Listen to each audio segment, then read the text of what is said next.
Multiple currencies coexist. Currency, as a means of expression, currency as a tool of language, is no longer up to the issuer. It is up to us as individuals making a choice to use that currency, and we give it value through our use. We give it value through adoption. We will perhaps be surprised by some of the currencies that emerge from a fad, a joke, perhaps even a sick joke, and will explode into viral consciousness on the internet, and then become real monetary powers in use across a broad population. How do we operate in that kind of a world? What does it mean to have competition between currencies if there are millions? What if digital scarcity really applies, but only on a local basis and only in the context of each of these currencies? What if scarcity itself is not derived from the issuer, but is derived in terms of adoption and in terms of the token itself? Currency, this is the same. I hate it when they do these quotes, these stupid pop out quotes. We're going to have different currencies for different uses. I guess. Already, you have a Bitcoin that provides a very specific monetary policy. You have Ethereum that can provide a contract platform. There's Namecoin for distributed naming conventions. Not so sure about that one. There are many others, and there will be many others, I guess, that solve other problems. Protein folding, the search for extraterrestrial life. That's funny. It seems like I participated in those projects in the 90s without a token of value. Maybe we'll have currencies that are better for microtransactions and micropayments with very fast resolution. By that logic, Fastcoin would have worked. Is anyone holding Fastcoin? Maybe we'll have currencies that are better for larger transactions like real estate. Nah, that doesn't make any sense. Who knows? If you think currency is an application, then you realize that it doesn't really matter. On the internet, email was the granddaddy of them all, or the grandpa of them all. Email, like Bitcoin, was the killer app that allowed us to see the power of decentralized communications and adopt this new platform. It was enough to create utility to spread this network all around the world, but it was only the first app. Then instant messaging, forums, bulletin boards, Facebook, Twitter. Do you worry that Twitter will destroy email? Do you worry that Facebook will destroy instant messaging? Well, kind of a little bit. I worry that they're going to monopolize it and control the conversation and be able to spy on everyone at the same time. I worry that their centralized silos of information will be controlled by their hacker administrators. I worry that it could be leaked to the government. I miss email. Email was better than Facebook and Twitter. I'm not sure we're going forward. I think we're going backwards. Some allow us to have asymmetric communication. Whereas using Twitter, I can address an audience of thousands and receive real time feedback without having bi directional synchronous communication. Some, like email, allow us to have more long term asynchronous communication between people. I don't know. It kind of seems like people stopped using email. People stopped having long term communication. People started having shorter and shorter communications as the mediums got smaller. And I'm not sure the conversations got smarter. Now he's saying that we can show them our dog, turn on the video camera, convert it to video conference, and follow up with an email to summarize what we've agreed on. 5 different modalities of communication in a single unified interface. Oh, hello there. I didn't see you guys come in. Welcome to Bitcoin Talk Show. Just reading a little bit from Andreas Antonopoulos, The Internet of Money. Not exactly entirely agreeing with him today.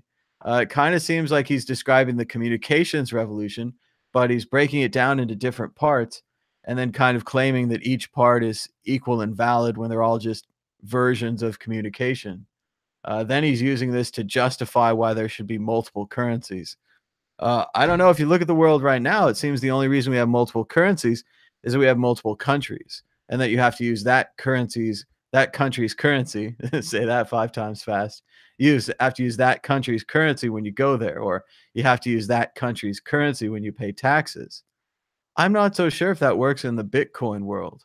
I think when we have Bitcoin, we'll travel from country to country using the same currency. It won't matter which imaginary lines you cross. because you'll just use Bitcoin. And when it's time to pay your taxes, whatever country you live in, you'll convert your Bitcoin into local currency and use that to pay your taxes. I don't see that as a reason to have multiple currencies. I don't see the utility in trading my good Bitcoin for eBay coin to then trade for an item on eBay. That seems like an extra step. And I know that they're picturing this grand impossible market, and that the impossible market will get you the perfect deal when you trade eBay coin for Amazon coin for Target coin, and that somehow you won't lose value through all those different hops, all those different trades.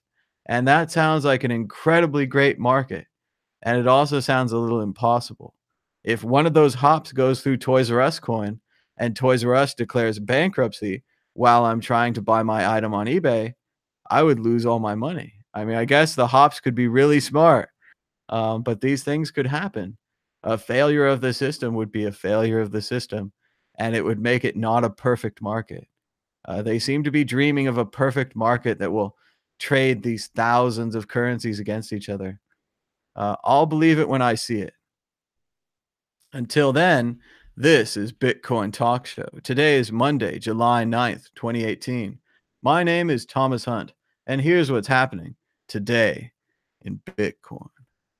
The price of Bitcoin is up slightly, 0.25% in the last 24 hours, with a last of 6,733, a high of 6,778, and a low of 6,685. That's $1 for 14,881 Satoshis. New paper reveals massive Bitcoin backing.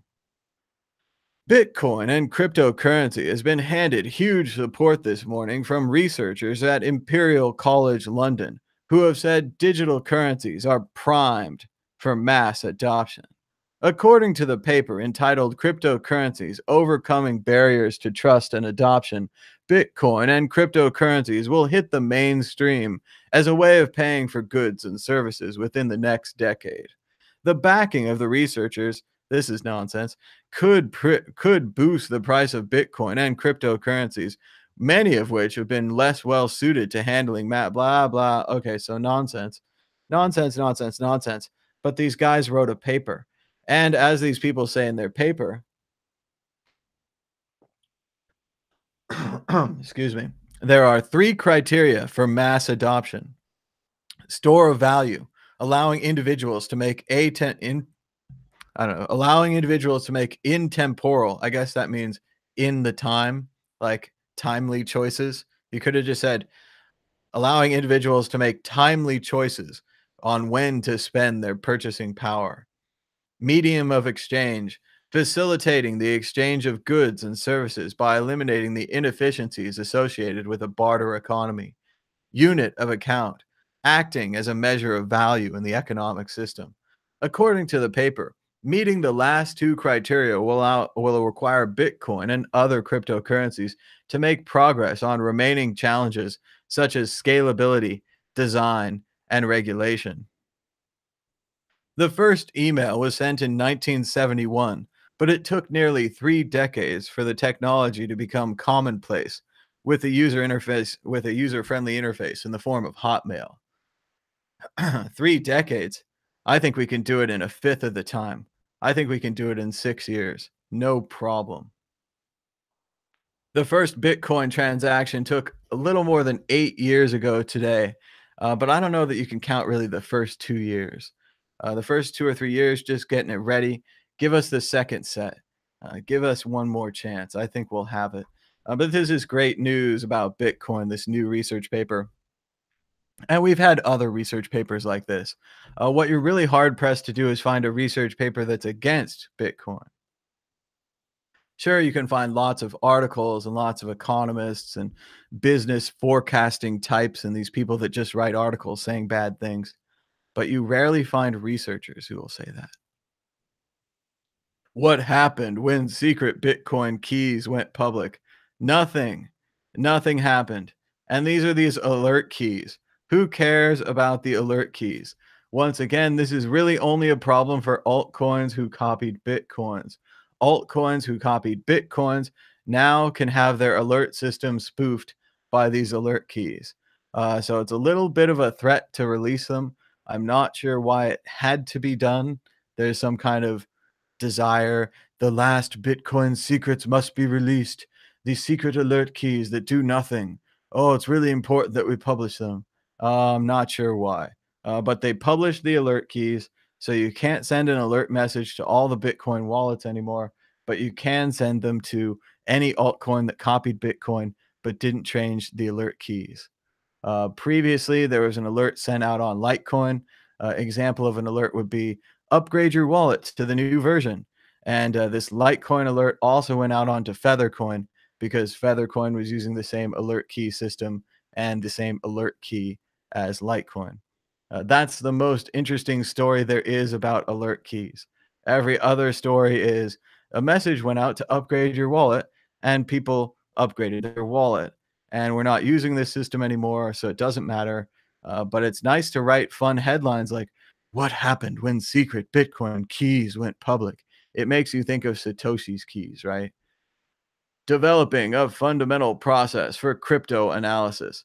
Once again, everyone's trying to figure out this market. They're trying to figure out how to price these crypto tokens, and no one knows. Everyone is just throwing darts at the wall. Right here, he's got a basket. He's got 11 different processes to differentiate the potential for each coin, and they're all wrong. All the processes are wrong. You can't tell. The express.co.uk, the tabloid. Bitcoin price warning. Bitcoin will drop to $100 after being regulated into oblivion. Once again, cowards. Cowards not even willing to say zero. $100? $100 of Bitcoin's a ton of money. There are people that bought at 30 or a dollar. They'd still be fine. Oblivion is zero, you cowards. Nobel Prize winning economist Joseph Stiglitz, who hasn't liked Bitcoin the whole time, claims cryptocurrencies will be regulated into oblivion in a future clampdown. Oh, let's just call it a crackdown on money laundering.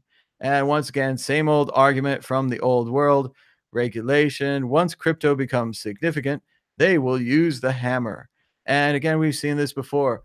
Has anyone stopped using BitTorrent? Is BitTorrent usage down? Because it seems like they used the hammer on Napster. They broke it into 1,000 pieces, and now everyone uses BitTorrent, a decentralized version of Napster.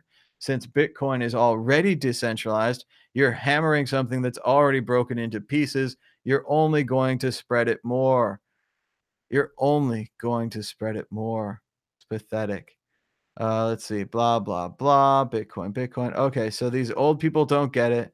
They're likely to die. That's the end of the story. Did you know the World Crypto Network has its own podcast on iTunes and Acast? You can get the World Crypto Network and much, much more, including Adam Meister, JW Weatherman, and Andy Hoffman right here on the World Crypto Network podcast. Check it out today on iTunes. Be sure to subscribe and give us a rating and a review. More stuff on Stiglitz, Robani, and Rogoff. This time, Barron said they're leading a joint attack on Bitcoin. Three of the world's most respected bullshit economists have led a joint attack on Bitcoin, claiming the digital currency will be regulated into oblivion, but not zero. Oblivion like $100, as governments globally move to clamp down on money laundering. They should go after cash first. I've heard that you can buy anything with cash. I've heard that you can take your cash from one country to another. You can buy drugs or kidnappers or women, anything with cash. Crack down on cash today. But I just love this article headline. Joint attack. That's what it's getting to. Pathetic economists from other generation complain about new technology, look like idiots. How do you know the word hodler has jumped the shark? They're starting to use it in article titles. Hodler's Digest. Finland calls Bitcoin a fallacy, while EU warns against pessimists like Robert Schiller. That's right. If the pessimists are wrong, your banks are in great danger. A report from the EU Parliament claims that crypto will remain with us for a while. Lawmakers shouldn't ban or ignore the digital asset. The crypto positive report specifically mentions Nobel Prize winning economist Robert Shiller, calling those who refer to crypto as a utopia or a mania mistaken.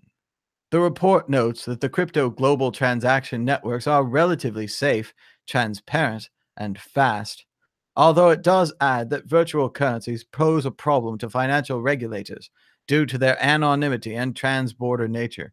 Get used to it. MP3s posed a problem to the music industry. And you know what they did? They died, then they changed. They died, then they changed. So your banks are going to die and your banks are going to change. It doesn't matter if you want it or not. I don't want it. I don't care. You don't want it. I don't want it. Bitcoin exists. Therefore, it's happening. Now, what you have to do is adapt to that change. Whoever adapts the best wins.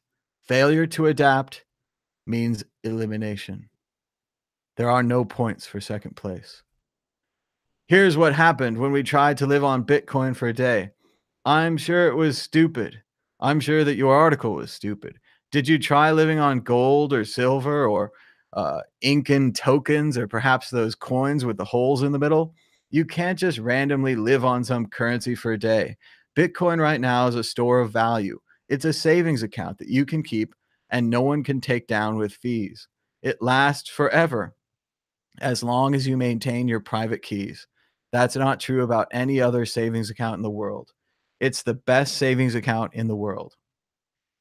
If you have one Bitcoin, it will always be worth one Bitcoin. No overdraft fees, no account fees, no interest, no negative interest. So let's see what happened. Oh, it's a video. Who cares? Bitcoin bottom or just a Bitcoin bounce. Even Forbes is starting to say that it looks like the bottom may be in for Bitcoin.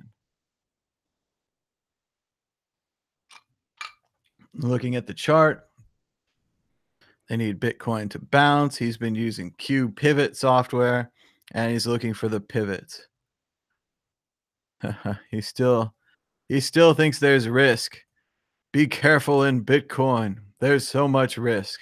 He must be new to Bitcoin. Bitcoin builds support as price stabilizes. Bitcoin prices have started building support over the last few days, trading above a key price level after spending the week consolidating.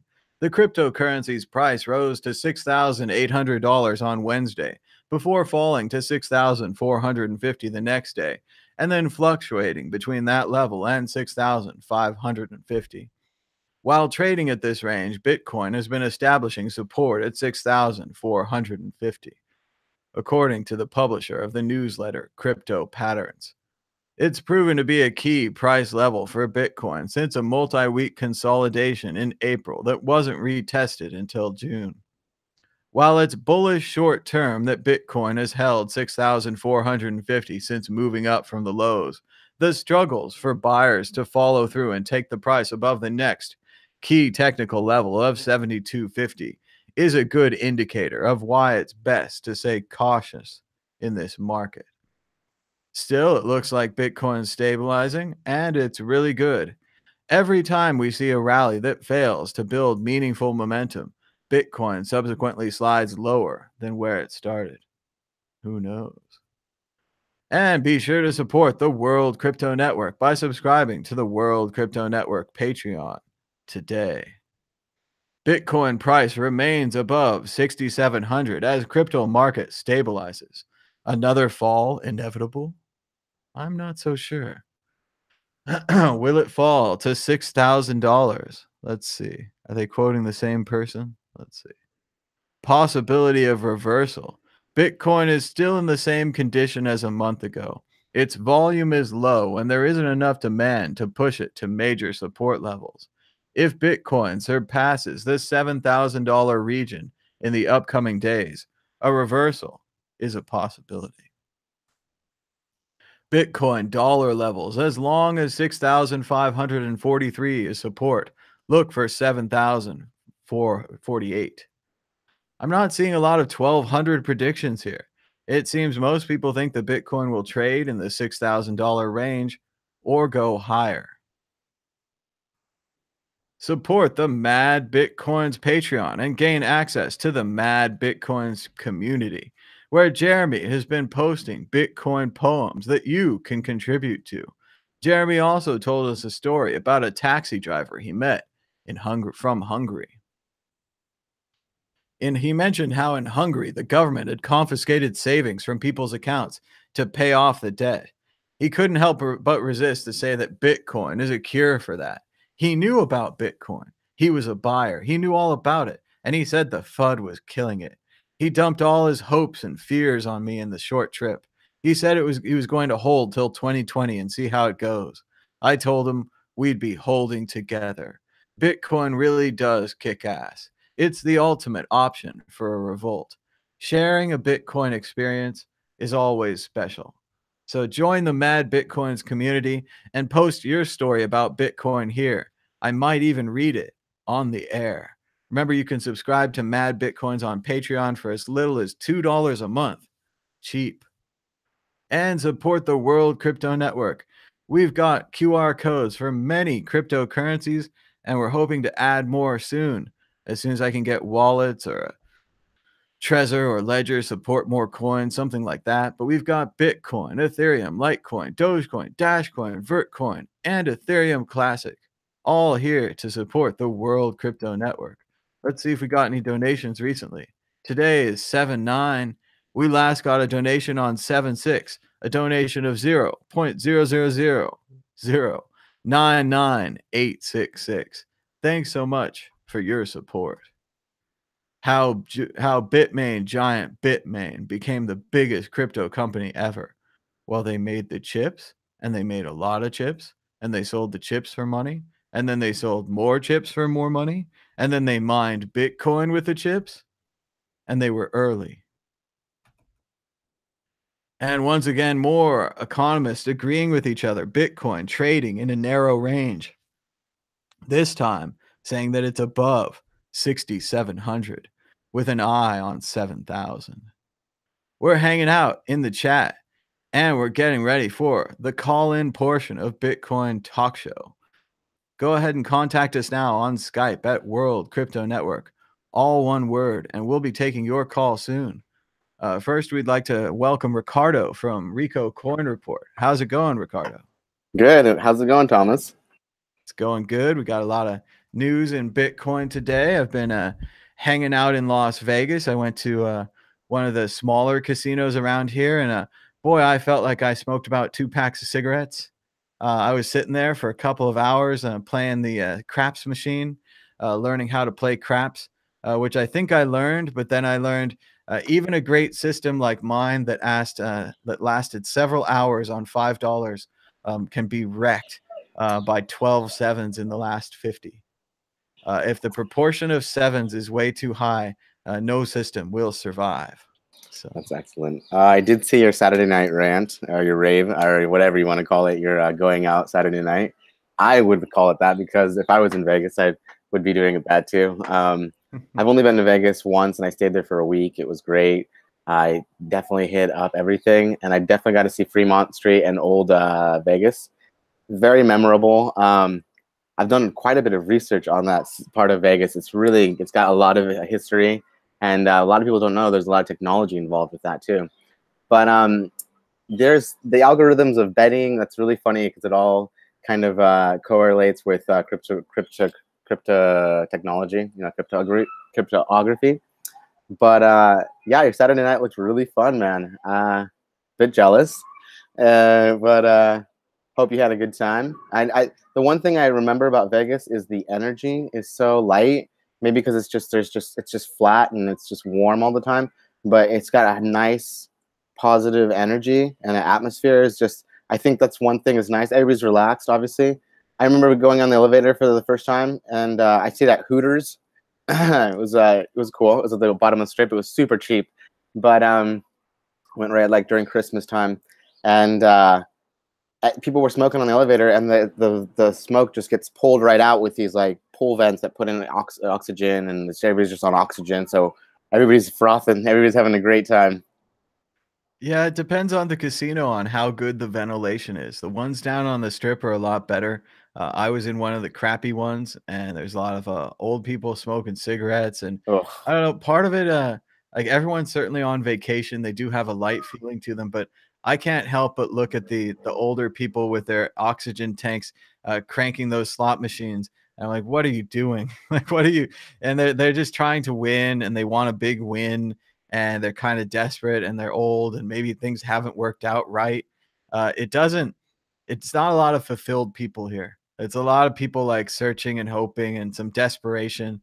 You hear people in the elevators. They're like, "Oh, did you win last night? No, I'm going out again to gamble again tonight. I'm going to win it tonight." It's like a job. It's like they have to show up to work and they have to gamble for 2 or 3 hours to win so that they can do Vegas right. When really they could just take that money and go buy a Coke, or maybe they could even afford a show if they didn't gamble it all away.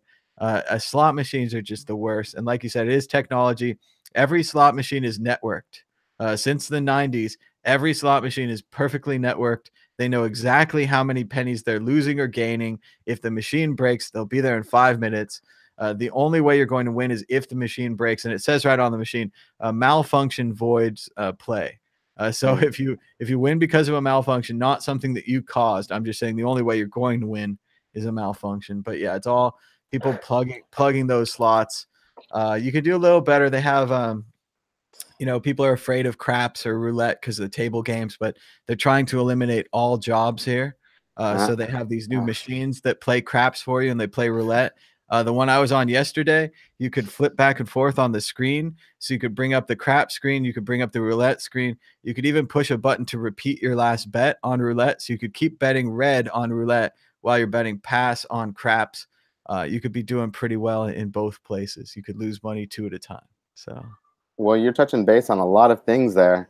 I think that one thing that definitely pulled out of all that was the fact that there's automated, excuse me, automated machines. That makes your betting a lot quicker. You get that hit of endorphins quicker. You can. It's all technology and it's very soothing to the eye.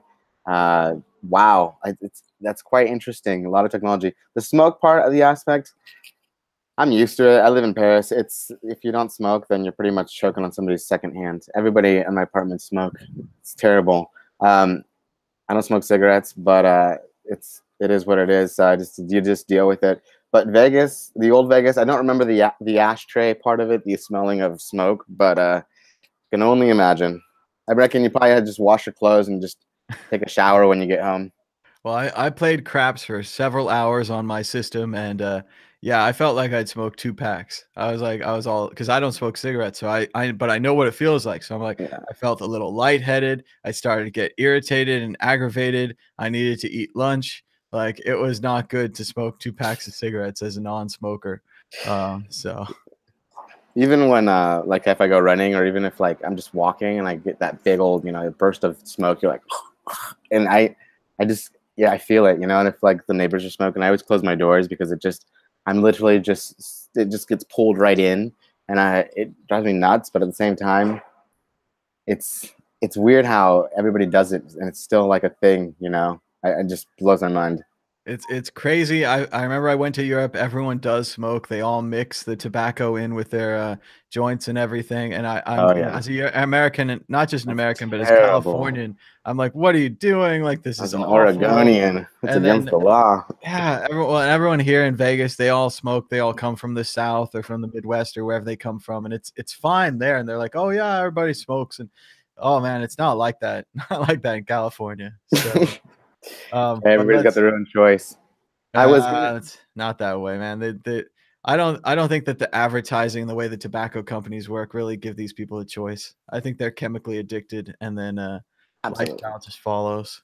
That's absolutely evident. That's evident, and that's what was tried to hide, hidden, was supposed to be kept hidden until the 50s. So, but going back to to Bitcoin, excuse me. You had talked about what you just read a passage from Andreas's book, and about all the different tokens that are coming out, and coins, and blockchain networks, and platforms that are being built on top of other platforms. And that's quite, we're still at such a general point. We haven't hit that cusp of like just over where everything is just flowing, and you've got people creating their own networks, and you've got schools and kids and people, and they're just figuring it out, because people forget that, yeah, we've got Bitcoin, but Bitcoin is like AOL. It's just the first email, it's the first, server for that, or whatever you want to call it. That's big, and that sticks. But the blockchain network is what I think that Andreas Antonopoulos should be more. I mean, he does. He represents that I was talking about. But I think, and I've been watching a lot of his past stuff just recently, and he's very quite interesting to listen to, just to talk, because he's very he knows his stuff. He's direct, and he's got emotion behind it, which shows that he believes in it, and especially with his background, I completely respect that. And Well, I and think, I often agree with Andreas, and sometimes I don't, and I don't think that that means that we're fighting, and I mm, don't think that that means that we can't be friends. And even right there, I read his little currency thing, and I respect his words, and I appreciate him for contributing to the conversation. But I disagree with him. I don't think that they're going to be able to make that ultimately efficient market, the impossible, the perfect market that can mm, trade 100,000 different things for 100,000 different other things without a loss. I think there's going to absolutely. be a time loss. There's going to be a complexity. There's going to be system fails. I think they're going to try, and I'm not going to stop them from trying. And I'm not saying that they shouldn't try. Personally, I think it's a mountain too high to climb, Mm, but I don't. I'd like to see them climb it. If they climb it and they succeed, I'm going to celebrate them. But I think we all have to do that. We have to agree to disagree. We have mm, to move on. mm, We're having these yeah. troubles these days. Mm, People are fighting on Twitter, and they want me to step into the middle. I'm like, I'm not going to step into the middle. I don't yes. care if you fight on Twitter. I know how to solve all of my Twitter fights. You mute them, you Mm, unfollow them, and you absolutely. block them. And that's Absolutely. it. And I move on. And that's what other people need to do. And so we can discuss these things. So we can That's talk about Bitcoin. absolutely well said. Yeah, we need to create more solutions. We have the technology for the solutions. Now we just need to put the applications in process and making them. And people, I hate to say it, but I don't want to be religious, but if you believe in something, and I believe in Bitcoin, then you preach it almost. You tell people, then you're really passionate about it. And it's more so like, for me, it's a consciousness, an awakening to look up and realize that, yeah, we've got technology, but we can still use it without having to let it overtake us, Um, and that's kind of what's nice about the blockchain network, is you don't always have to be plugged in. If you've got your Bitcoin on a separate ledger, or on a, keep key wallet, or anything that's a cold storage, even like paper wallet, which if you just keep that in a safe or something, or just keep the keys where you want them. Point in case is, we have the technology, but we need to become united, instead of problems. We all have problems, and we don't need to create more problems for each other, because I think what Andreas Antonopoulos says about the whole different blockchains that are going to be created is, if every single person wants to go their own different route, you can do that. If you want to create your own coin, you can do that. You can put it on the network. You can definitely go down that road. You will get hacked. It's just a matter of time. You can fork. You can get into maybe a system that's crashing.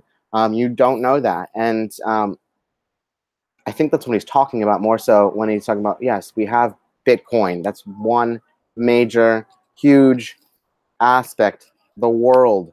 But then you've got blockchain, and the idea of blockchain is that is what Bitcoin is. So you can utilize this technology, or we can let Bitcoin do its thing, and we can go with that, instead of having the dollar, the euro, these wars. So everybody's buying each other's debt. Let's figure something out, and let's go with what makes more sense. What is the most applicable to this day? What is the most tried to be hacked and overfought?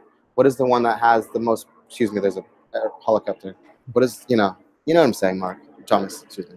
And I think technology makes it easy to fight and easy for people to hide behind masks and to yell at people and get upset. But I think it's still difficult to work together. And I think it's harder to work together. And I think it has more success and more value to it. So I think that we should try to rise above what the technology makes easy. And we should strive to do what the technology makes hard. But Yeah. let's go ahead and check in with the chat. Let's see what's going on in here. Remember, Absolutely. you can call us now on Skype, World Crypto Network, all one word, or you can ask us a question in the chat. If you really want your question to stand out, put a Q and a colon in front of it, and it'll say question, and then I'll read it out loud, and we'll talk about it. And And I yeah, go ahead, Rico. Oh, sorry. I just wanted to, before the thing goes. Corey Hughes had said uh, something about it's about flipping shit for digital gold. Oh, I don't know about the flipping shit for digital gold. Excuse my language, but I do believe Bitcoin is the digital gold. And I think Litecoin could be the digital silver. I think we need to adopt this instead of trying to recreate the automobile. I know that we've got different types of engines and different types of motors, but let's use the most efficient. Let's use the one that's most applicable. And I think Bitcoin is doing that. But I don't know. This is my opinion. I think Bitcoin works and everything has copied it. Totally my opinion. They're using the technology for the best. Good on them. People should be doing that. But just be aware that you will be facing a lot of difficulties, which is great. I think that's what we want to do. Then go for it. Well, Voila. and everyone loves their altcoins, but you just want to have a mixed position so that in case Bitcoin goes back up, you're all set. Go ahead, take. Hello, caller. You're live on the World Crypto Network. What's your name and where are you calling from? This is Sanjay, and I'm calling from Australia. Hello, Sanjay. What's on your mind today about Bitcoin? Oh, I've been watching your show for a long time, and I just wanted to say hello. I think I've Twitter messaged you a few times over the years, and yeah, I just I think I just paused the video because I didn't want to be out of sync. So it's new to me, but I've always wanted to call and talk. I don't really have anything on my mind. No worries. Why don't you just tell us your story? You're there in Australia. How did you get into Bitcoin? How'd you hear about it? Um, I researched basically heaps of emerging technologies, and I did in 2013 notice Bitcoin and tried to buy it, but Mount Gox wouldn't really accept me to buy it because I'm Australian, but I was living in France. So I didn't, but It then can be later, very complicated if you're in multiple countries. I could see that definitely being a problem. I remember I tried to, there's an Australian connection. I tried to send my Gox money to Douala, and then Douala froze the bridge between Mount Gox and them, and I eventually had to withdraw my money out of there. It was like a PayPal that I never used. But yeah, it used to be really hard to get your money to Mount Gox. yeah, and I wanted to pay for something because there was a discount if you pay in Bitcoin.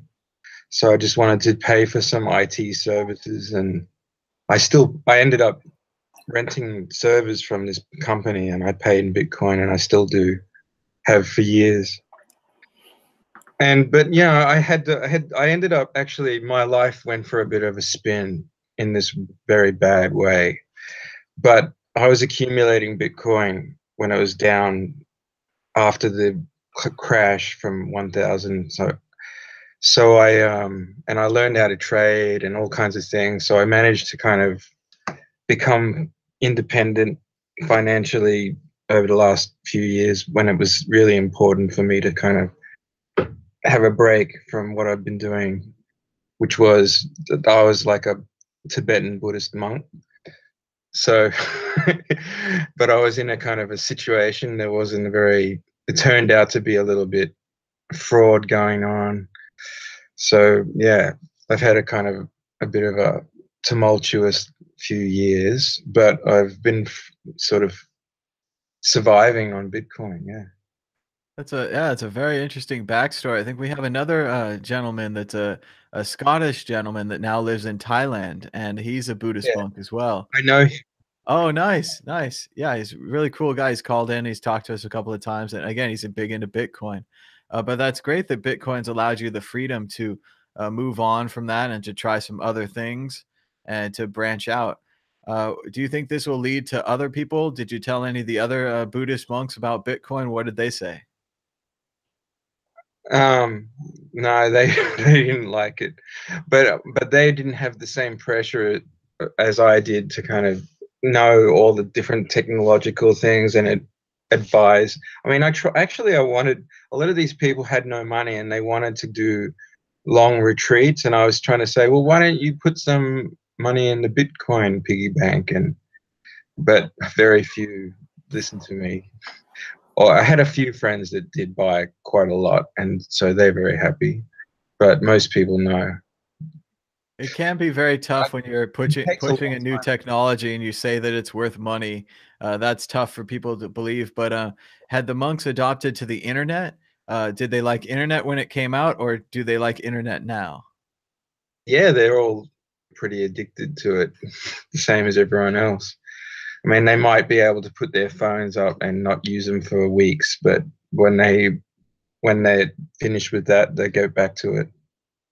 Yeah, it's kind of the same thing. It's not very easy to sell, but if you can get people on the mindset of like, remember what it was like when you didn't have the internet? Well, that's what you're like now without Bitcoin. And if I can get you some Bitcoin, you'll be like you with the internet. And maybe it'll work out for them. But yeah, that can be very hard to convince people, certainly. Yeah, I mean, I even mined Bitcoin because I was on top of this hill, freezing my ass off, and I had these. I didn't have enough heating, so I had all these old servers, and I just fired them up and put video cards in, and I mined Dogecoin when it was new, for example, and things like that.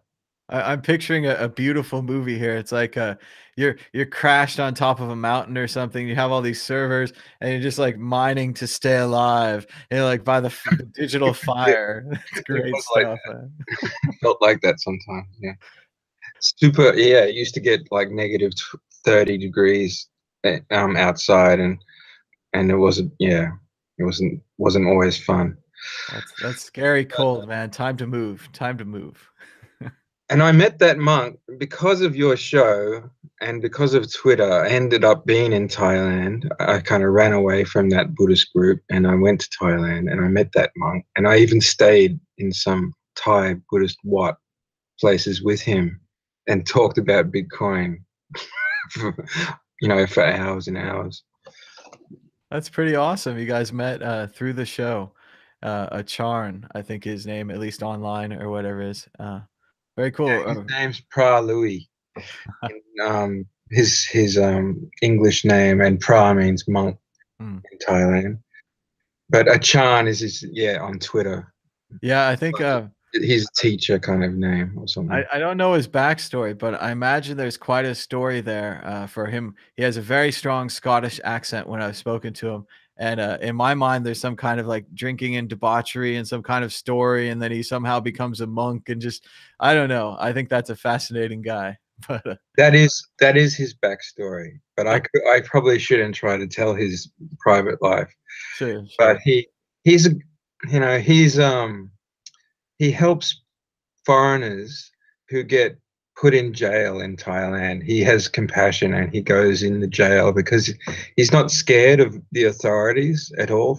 He's kind of fearless, and so he goes in and works out how he can get them out or improve their situation.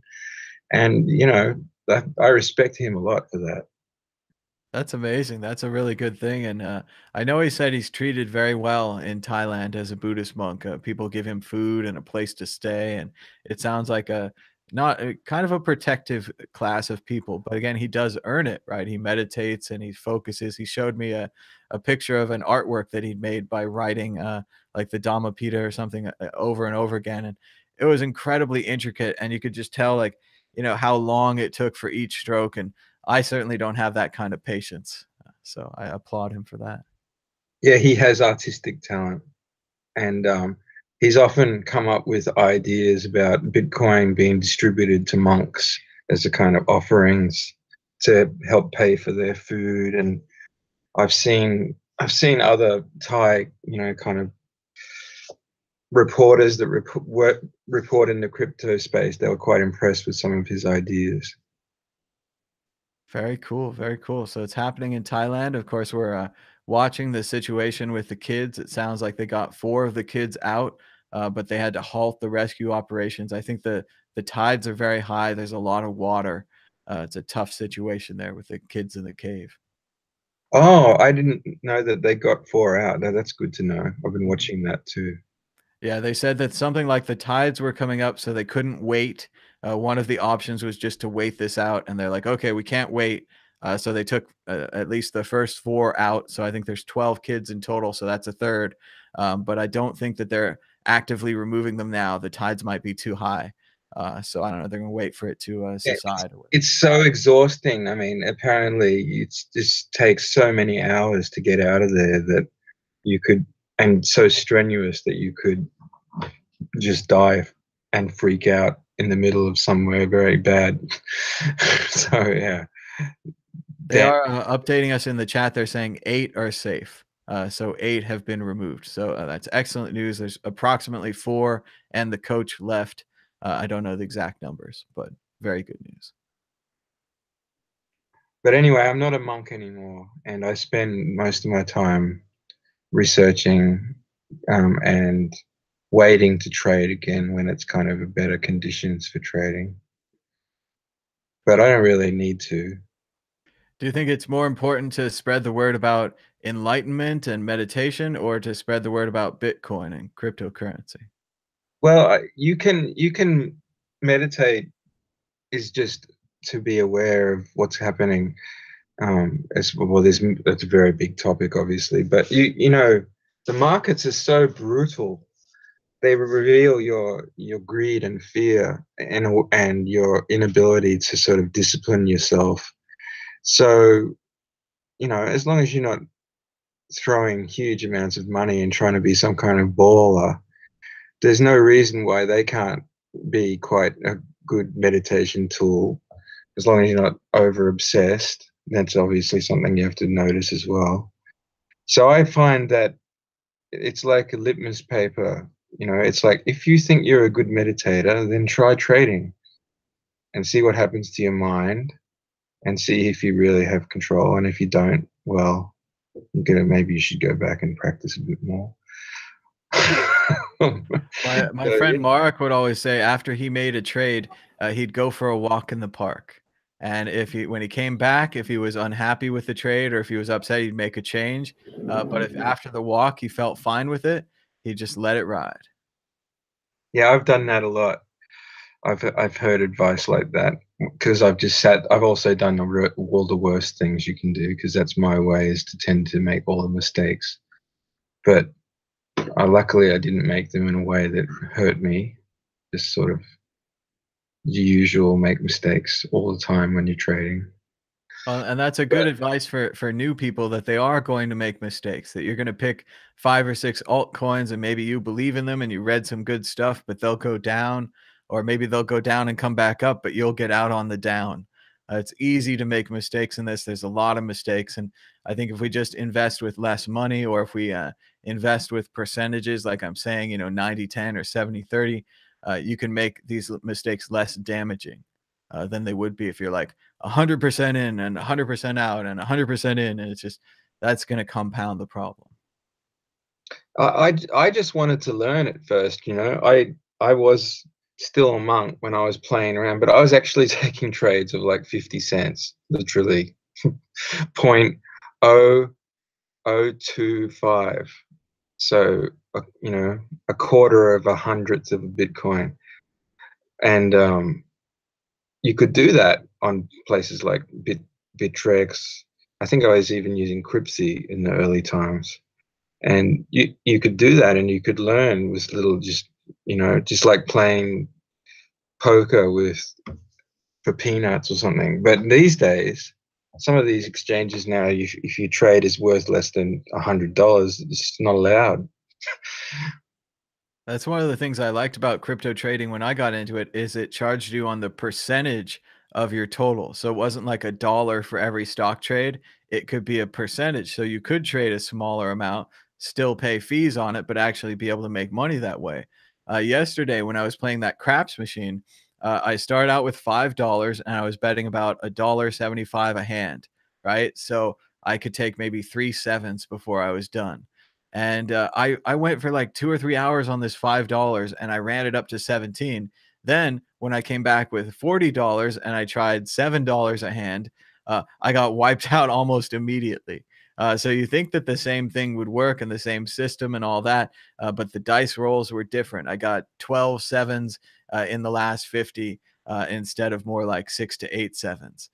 So it can be tough. And the same thing with these altcoins. You have no idea which ones you're betting on. But it is a lot like gambling, I think. So Yeah, I've become very disillusioned, I have to say, with a lot of these altcoin projects. I used to have, I didn't, it was easier when there was just Litecoin and Dogecoin, and then about 20 others appeared. Even then, it was still, I knew what almost every alt was about, but I have no clue anymore. So many. And I've Well, and even always, even now, a lot of them are a platform. Like EOS or Ethereum. I'm not sure what they're really about, but I know that they're platforms that other things will be built on. So now we have to judge all the other things that we haven't even seen yet. So that's right. Well, it's always, even in BitShares or in Counterparty, there's always been these just trillions of weird assets that, and occasionally they get listed and in exchanges and become, people wouldn't know sometimes whether they're buying an asset inside of another crypto kind of chain, or if they're just, or it's a thing of itself, or if it's just, like a colored coin token, or if it's a, half the time, and I use this Coinergy tool, and half the time I would just see that by the icon, oh, this is a token from something else, and I didn't know that when I bought it, and I kind of was a bit embarrassed at times for myself. it's funny. But I was I I think was I I was think so bummed when Coinbase added all those other coins because Coinbase was a great way to just buy Bitcoin and it was a simple website I could send people to. But now it's like buy Bitcoin or these random other coins and they have no idea what they are. And how confusing to have Ethereum and Ethereum Classic. You have to explain the entire split for people to get it. Yeah. It's just not a 30-second conversation. So yeah, and there's so much confirmation bias. I mean, I've always been very, very skeptical of Ethereum, um, even I, before I, it I became was kind of too, but it popular. sure did go to the moon and it just keeps going to the moon. So price wise, I don't know about any of these crazy things. I mean, you feel how you feel, and then the market and the hype takes over. And the market and the hype are much bigger than my logic. So Well, I was a software developer since I was like really young, and I'm quite old now. So when I looked at Ethereum's design, I tried to run a node and I couldn't think it. Even a long time ago, I thought this is doomed, But it still keeps running. So I'm always a little bit like shocked by that. Um, very I cool, think Sange. Go I ahead, think with the Garden. altcoins, if I may say something, is the fact that you get into them and you start to realize that you don't really know what path it could go and where it's going to go. And I think I look at altcoins like penny stocks. They can definitely become big, and they can go back to nothing. Look at Monero, for example, and other altcoins that used to lead the fight in the cryptocurrency market and its growth. But what I was going to say that you had said earlier is that yeah, you don't really know. I lost the thought, but yeah, I think with the altcoins, you just have to realize that it's copying other things, and we can all call something we like, but in the end, it could go nowhere, and just like penny stocks, so you do what you can with what you got, and don't put it all in one basket. Well, and for a while, I wasn't willing to make my money off of Ethereum, or I wasn't willing to make my money off of Dogecoin, or whatever it is. But now I'm like, whatever garbage you got, I'll put $100 in there, and if it goes up, I'll take more than 100 out. So shrug my shoulders. What am I going to do? I don't support these things. I don't believe in them. But if they keep going up in value, I got to get a small piece of that. I've certainly missed many boats and many trains have passed by, but.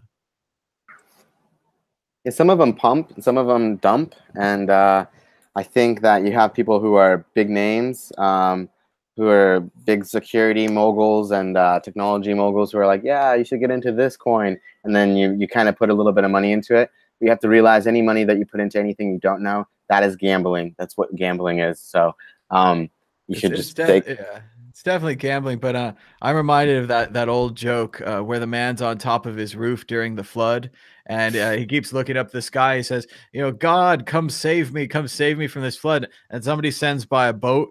And he's like, oh, I can't go on your boat. I'm waiting for God to save me. And somebody sends a helicopter. He says, I can't go on your helicopter. I'm waiting for God to save me. And then the guy drowns and he gets up to heaven and he's like, God, why'd you send somebody? Why'd you save me? He's like, I sent the boat. I sent the helicopter. I mean, what am I doing here? And you just don't take any of my help.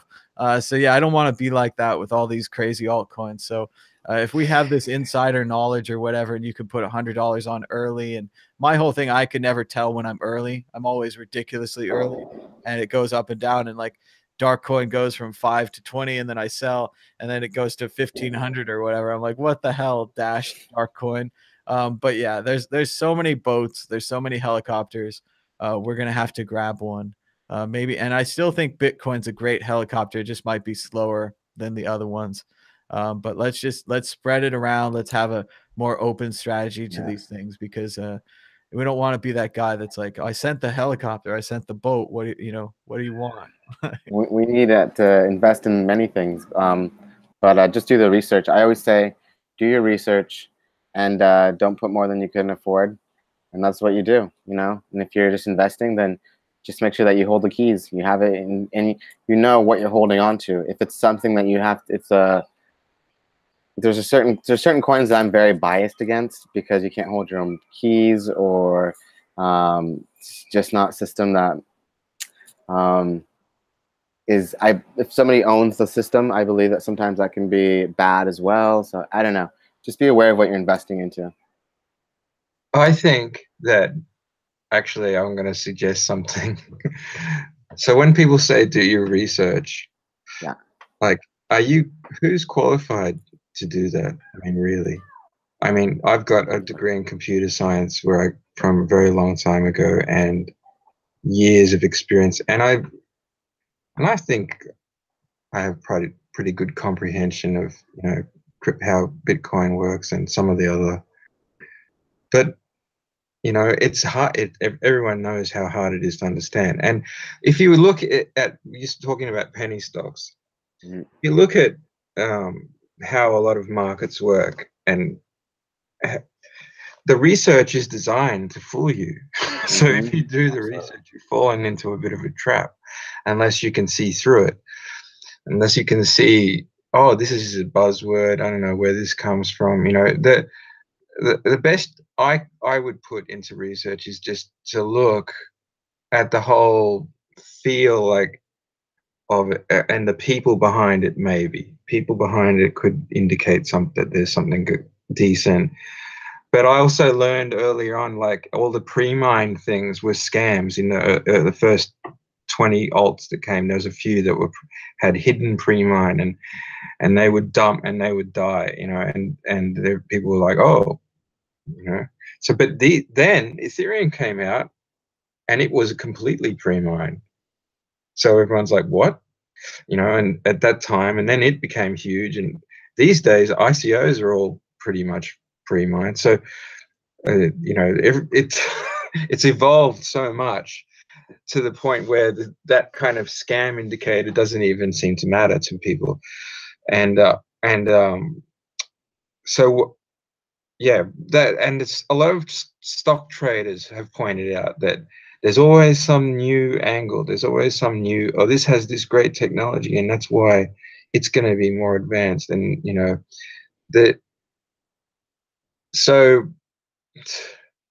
research. So basically, I don't. It's not so much that we're trading value anymore. I do the TA thing. I just do the TA thing, and I look at the volume, and I wait and see if it hasn't died,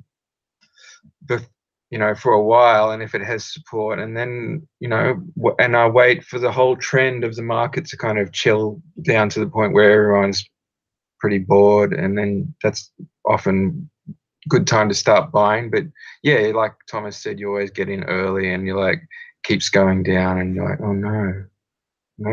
But honestly, if you're just patient and you have and you use a penny stock approach where you make sure you get your original investment back as soon as possible, then you kind of it's not very hard to win.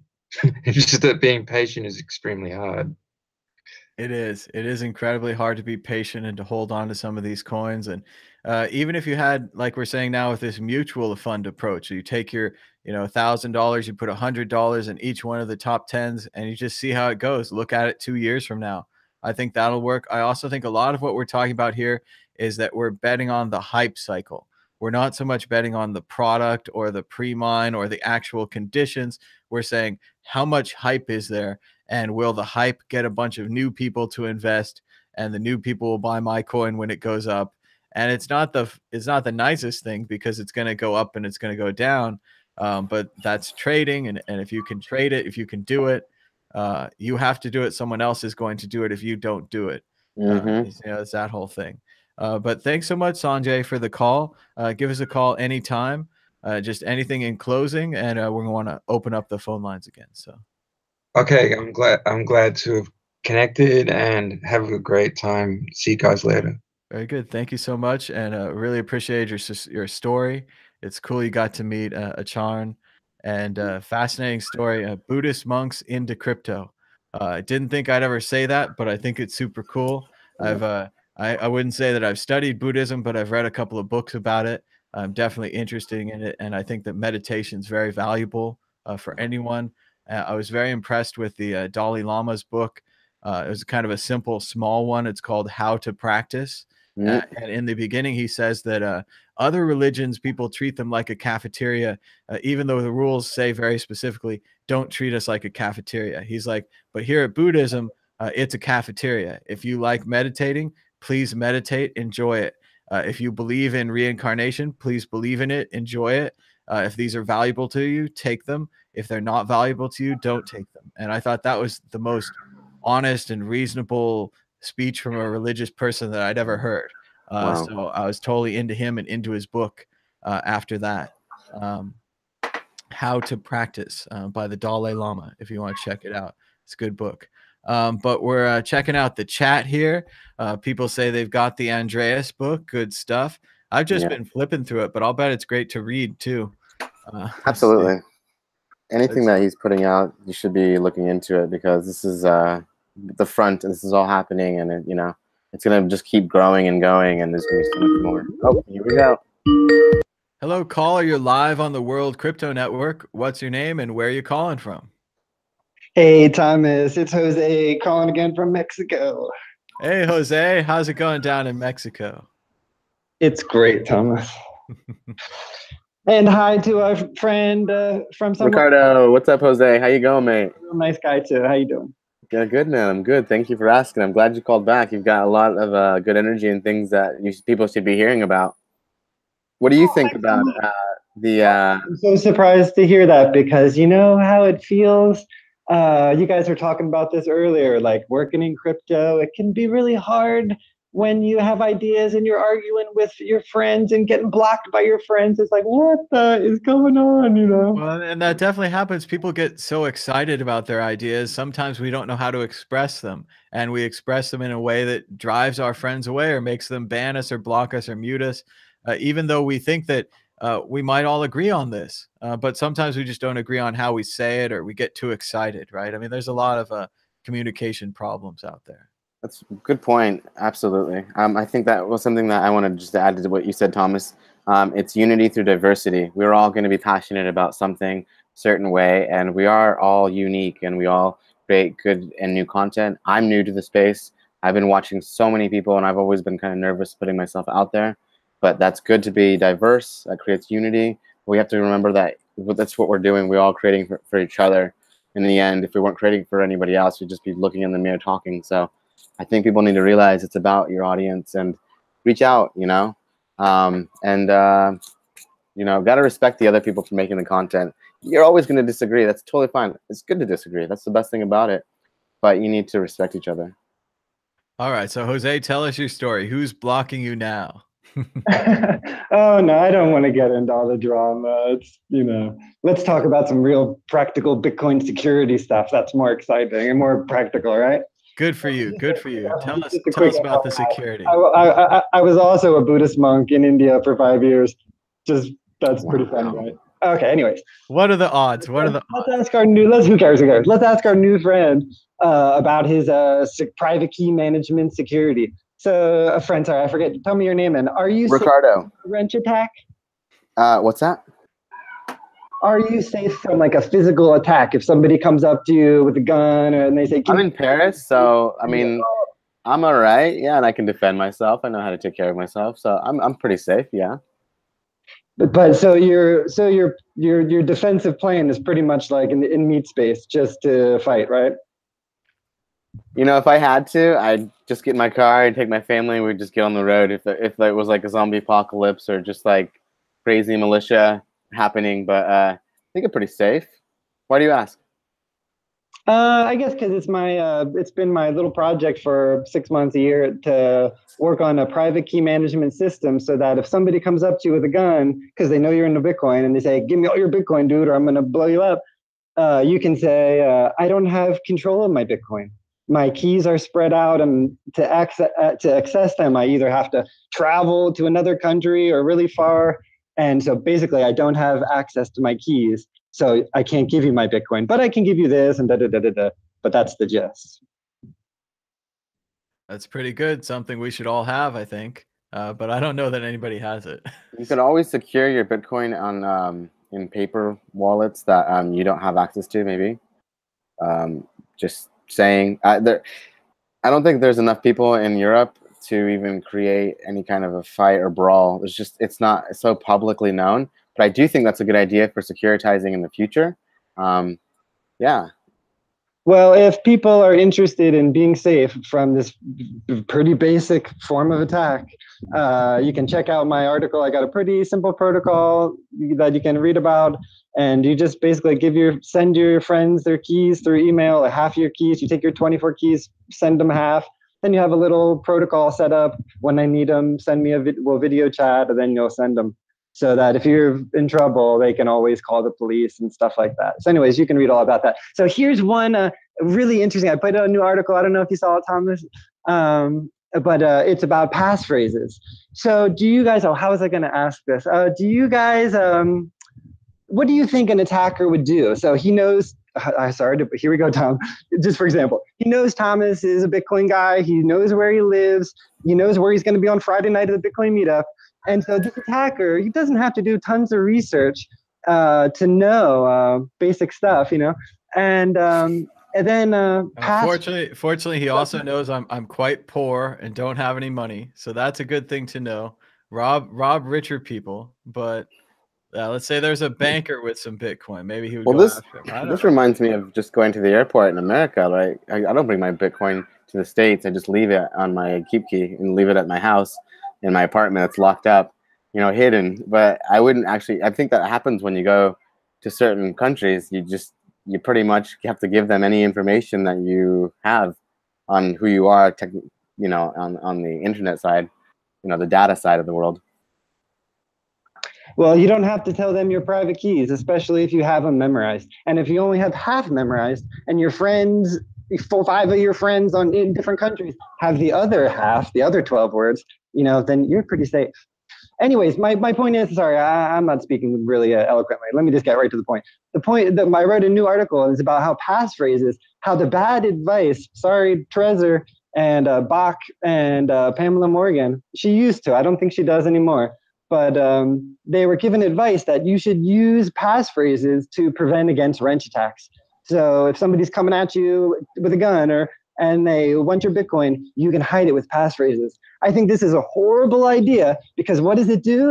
This is what I was trying to get at, Thomas, sorry. It is that it encourages attackers to beat and torture you because they know that the industry standard practice is to keep secrets and that they got more Bitcoin hidden behind more passphrases. This is moronic. We got to stop doing this. As an industry, everybody's got to say, we're not doing this, we're not doing this, we're not doing this. So we don't encourage these attackers to keep torturing us.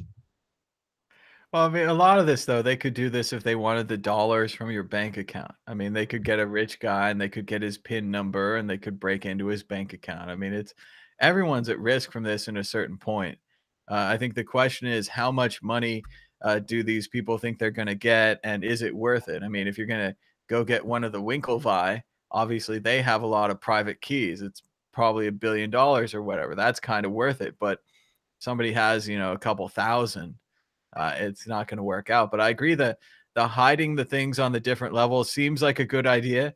But that's going to get out. Everybody that reads the treasure manual is going to be like, oh, there's one level of treasure that you put your fake money in and another level. But then some people have 3 levels or they have 5 levels. I don't know. I just think they're going to at a certain point, you can't protect against everything. Like they say in that movie, In the Line of Fire with Clint Eastwood, it's like if you want to, take care of somebody, even the president or whatever, all you have to be willing is to trade your life for theirs. And creepy bad people out there will do all kinds of creepy bad things, and I'm not supporting anything like that or suggesting it. So I don't want to even get close to that one. I think what you're, Jose, what I think what you're touching base on is a good idea. I think we need to be aware that we can be attacked in public.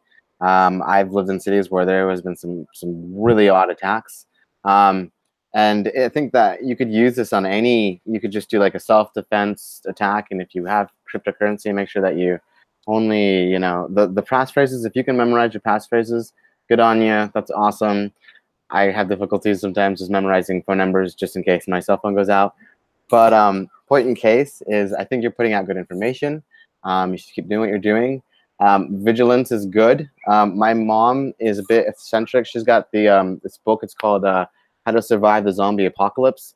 You never know. I think that's good. She does live on the edge of the jungle and the forest. So who knows? But it's good that you're doing that. I think that's good. And power to you, man. How's Mexico, by the way?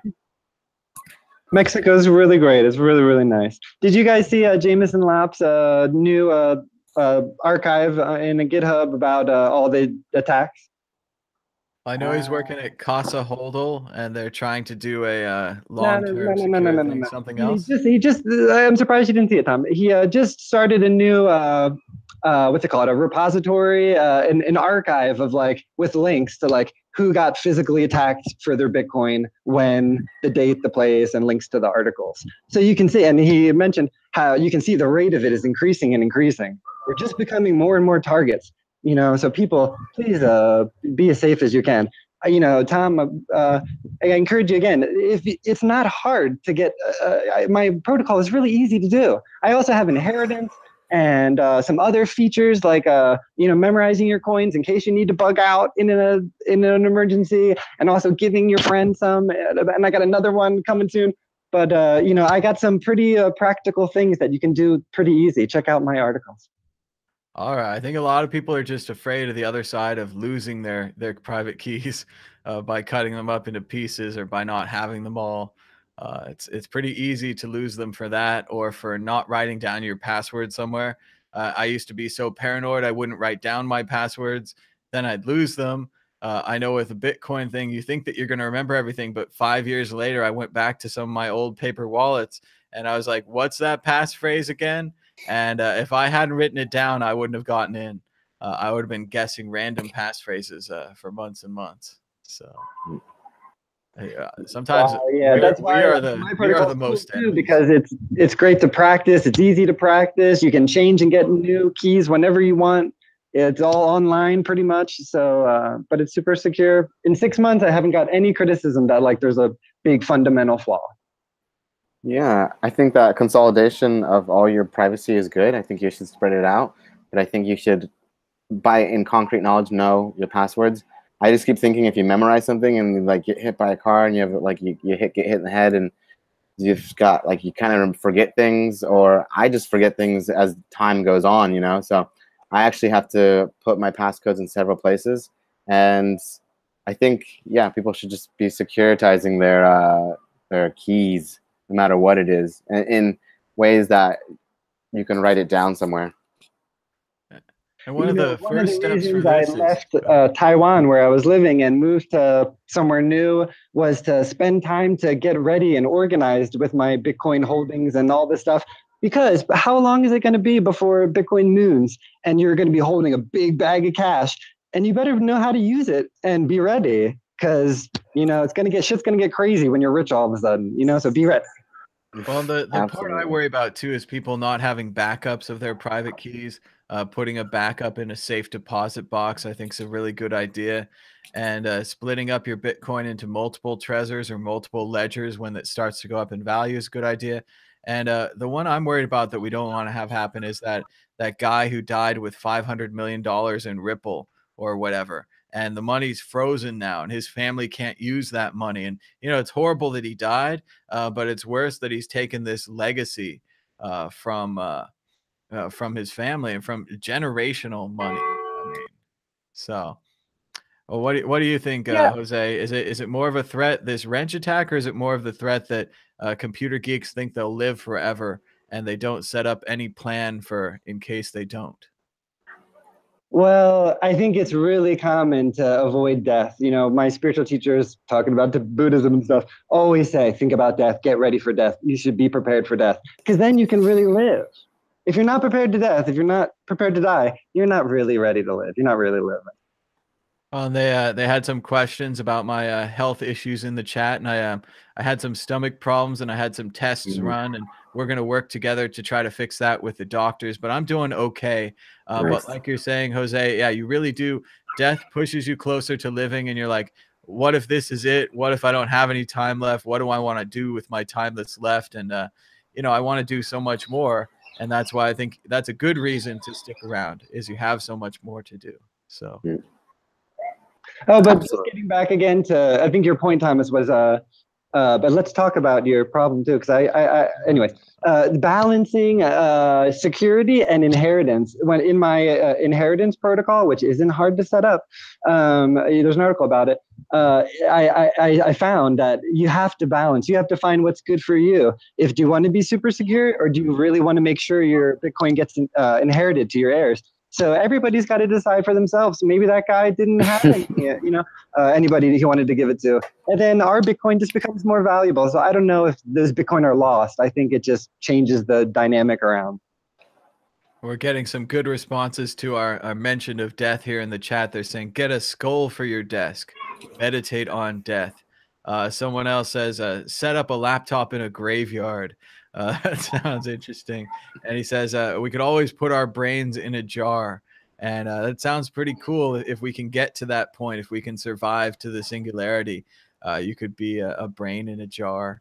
And Would you want they to also be? say, get some exercise. Sitting at a computer will kill you. And Mhm. that happens so much. So many of my friends sit at computers all day, and I'm not wearing it right now, but somewhere my Apple Watch is probably telling me to stand up because it's been too long and I don't stand up enough. So that's what it's gotten to. But yeah, we all need to work on that together. We all have that same problem that we share that's not going away. No. So, and then, yeah, We are all fighting time. Absolutely. they're I think saying we should. standing desk in the chat, but then they say standing's no good for you. So everything in moderation, which is again even more difficult than it sounds. It sounds really easy, but it's not. I agree with the balance thing. I always tell my clients that too. I think people should be balanced in their entire lives, and they should take their time. And I do notice. I thought this came up earlier when you guys were talking about something about meditation, and I thought, yeah, we're all just these brains walking around in these human bodies, and we all think a specific way, and it's just these brains walking around everywhere. And we have to realize that we're all very different. And even when I go to a different country, I notice that people are either more impatient or more sluggish or more patient or very kind or just not kind at all. And you have to remember that everybody's different, and it's good. Well, it's just funny. We need to be aware. Meditation is great. It's I think, a form of medicine. I think there's other natural medicines that we can be doing, and you do need balance in your life, no matter what it is. Even with cryptocurrencies and the news and the FUD and the new information everybody's getting, looking at over and over and over. you know, it's almost like an attack on consciousness. So you need to remember that we are kind of plugged into a matrix in the sense of our consciousness is being, when you look at the internet and you're using applications, your consciousness is being used. You're literally plugged into something that is taking up your time, your attention. And so the more that you spend more time on computers, the more that you are plugged into an information database system where you're just using internet and stuff, I think that's affecting you as well. So we need breaks even from technology a lot, actually. What do you think, Jose? You know, Bitcoin's so cool, right? And everybody's so interested and so inspiring, and everybody's so stoked about it. You know, it's easy to get lost in it. But, you know, that's why I mentioned the other day with Thomas, I think, about how I thought it's kind of cool. Those guys like what's his name? He wrote the Bitcoin Standard. Not Anton. Amadeus or something like that. Right? You know what I'm talking about? How he and him and Pierre, they love grinding on meat, right? So these guys are barbecuing up their roast beef and all their stuff, right? I think it's gross. I think they're crazy. But you know, that's cool. It's cool they have like another thing that they like combine with their Bitcoin. What I was just thinking when I was hearing those Buddhist guys, I was like, oh, we got to get a little Buddhist Bitcoin thing going on. But anyways, but yeah, do your thing, get out and enjoy life because life is short and Bitcoin's great and it's super important. It's going to help the world so much. But, you know, don't forget to like love your neighbors and like spend time, you know, and enjoy life. Which reminds me real quick, one of my new articles is a little bit about me and especially a bunch of cool links. I love natural medicine. So Tom, we should private message. And because I know of so many cool, powerful natural medicines. And so people can check out a bunch of links in an article I have. Dream yoga, sex yoga, and a bunch of psychedelic natural medicines you have in your kitchen. Just a bunch of crazy, weird, cool stuff to brighten up your day. Well, very cool, Jose. Cool. And thanks so much for the call. Give us a call anytime. And we're going to go. Thanks so much, Thomas. Have a good one, guys. Take care. You too. Peace out, Jose. Enjoy Mexico there. Yeah, good Mexico. That was a great call. He's got lots of energy, lots of great ideas. I think there's a lot to things that we're not being told about that we should look into. You know? Hello, caller. You're live on the World Crypto Network. What's your name and where are you calling from? My name is Jim. I'm calling from Seattle, Washington. Yeah. All right, Jim. What's on your mind about Bitcoin today, or are you also a fellow Buddhist monk who's now into Bitcoin? I've been a Bitcoiner for about over a year now, and I keep hearing about full nodes, running my own full node, run your own node. You hear it over and over and over again. Yeah. So I do. I run a full node, but I have no idea what to do with it. It's sitting. I have a designated laptop. That's all it does is run. That's the only reason I bought it, and it's there. It's running, but I don't know what to do with it. Do I just let it sit there, or I don't know. You know, I just don't know what to do with it.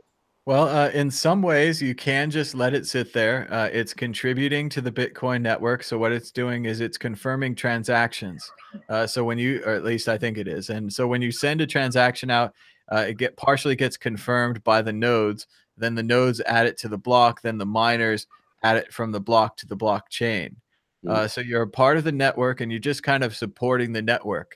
If you had a business like BitPay or something like that, where you're sending out a lot of transactions, you might actually have a reason for a node. And in that case, you can route your transactions through your node. That might even happen automatically just because your node is the closest node. So when you send Bitcoin on your phone or whatever from your house, I don't know for sure, but it's possible that your node is helping confirm your transaction. So maybe it's a little faster.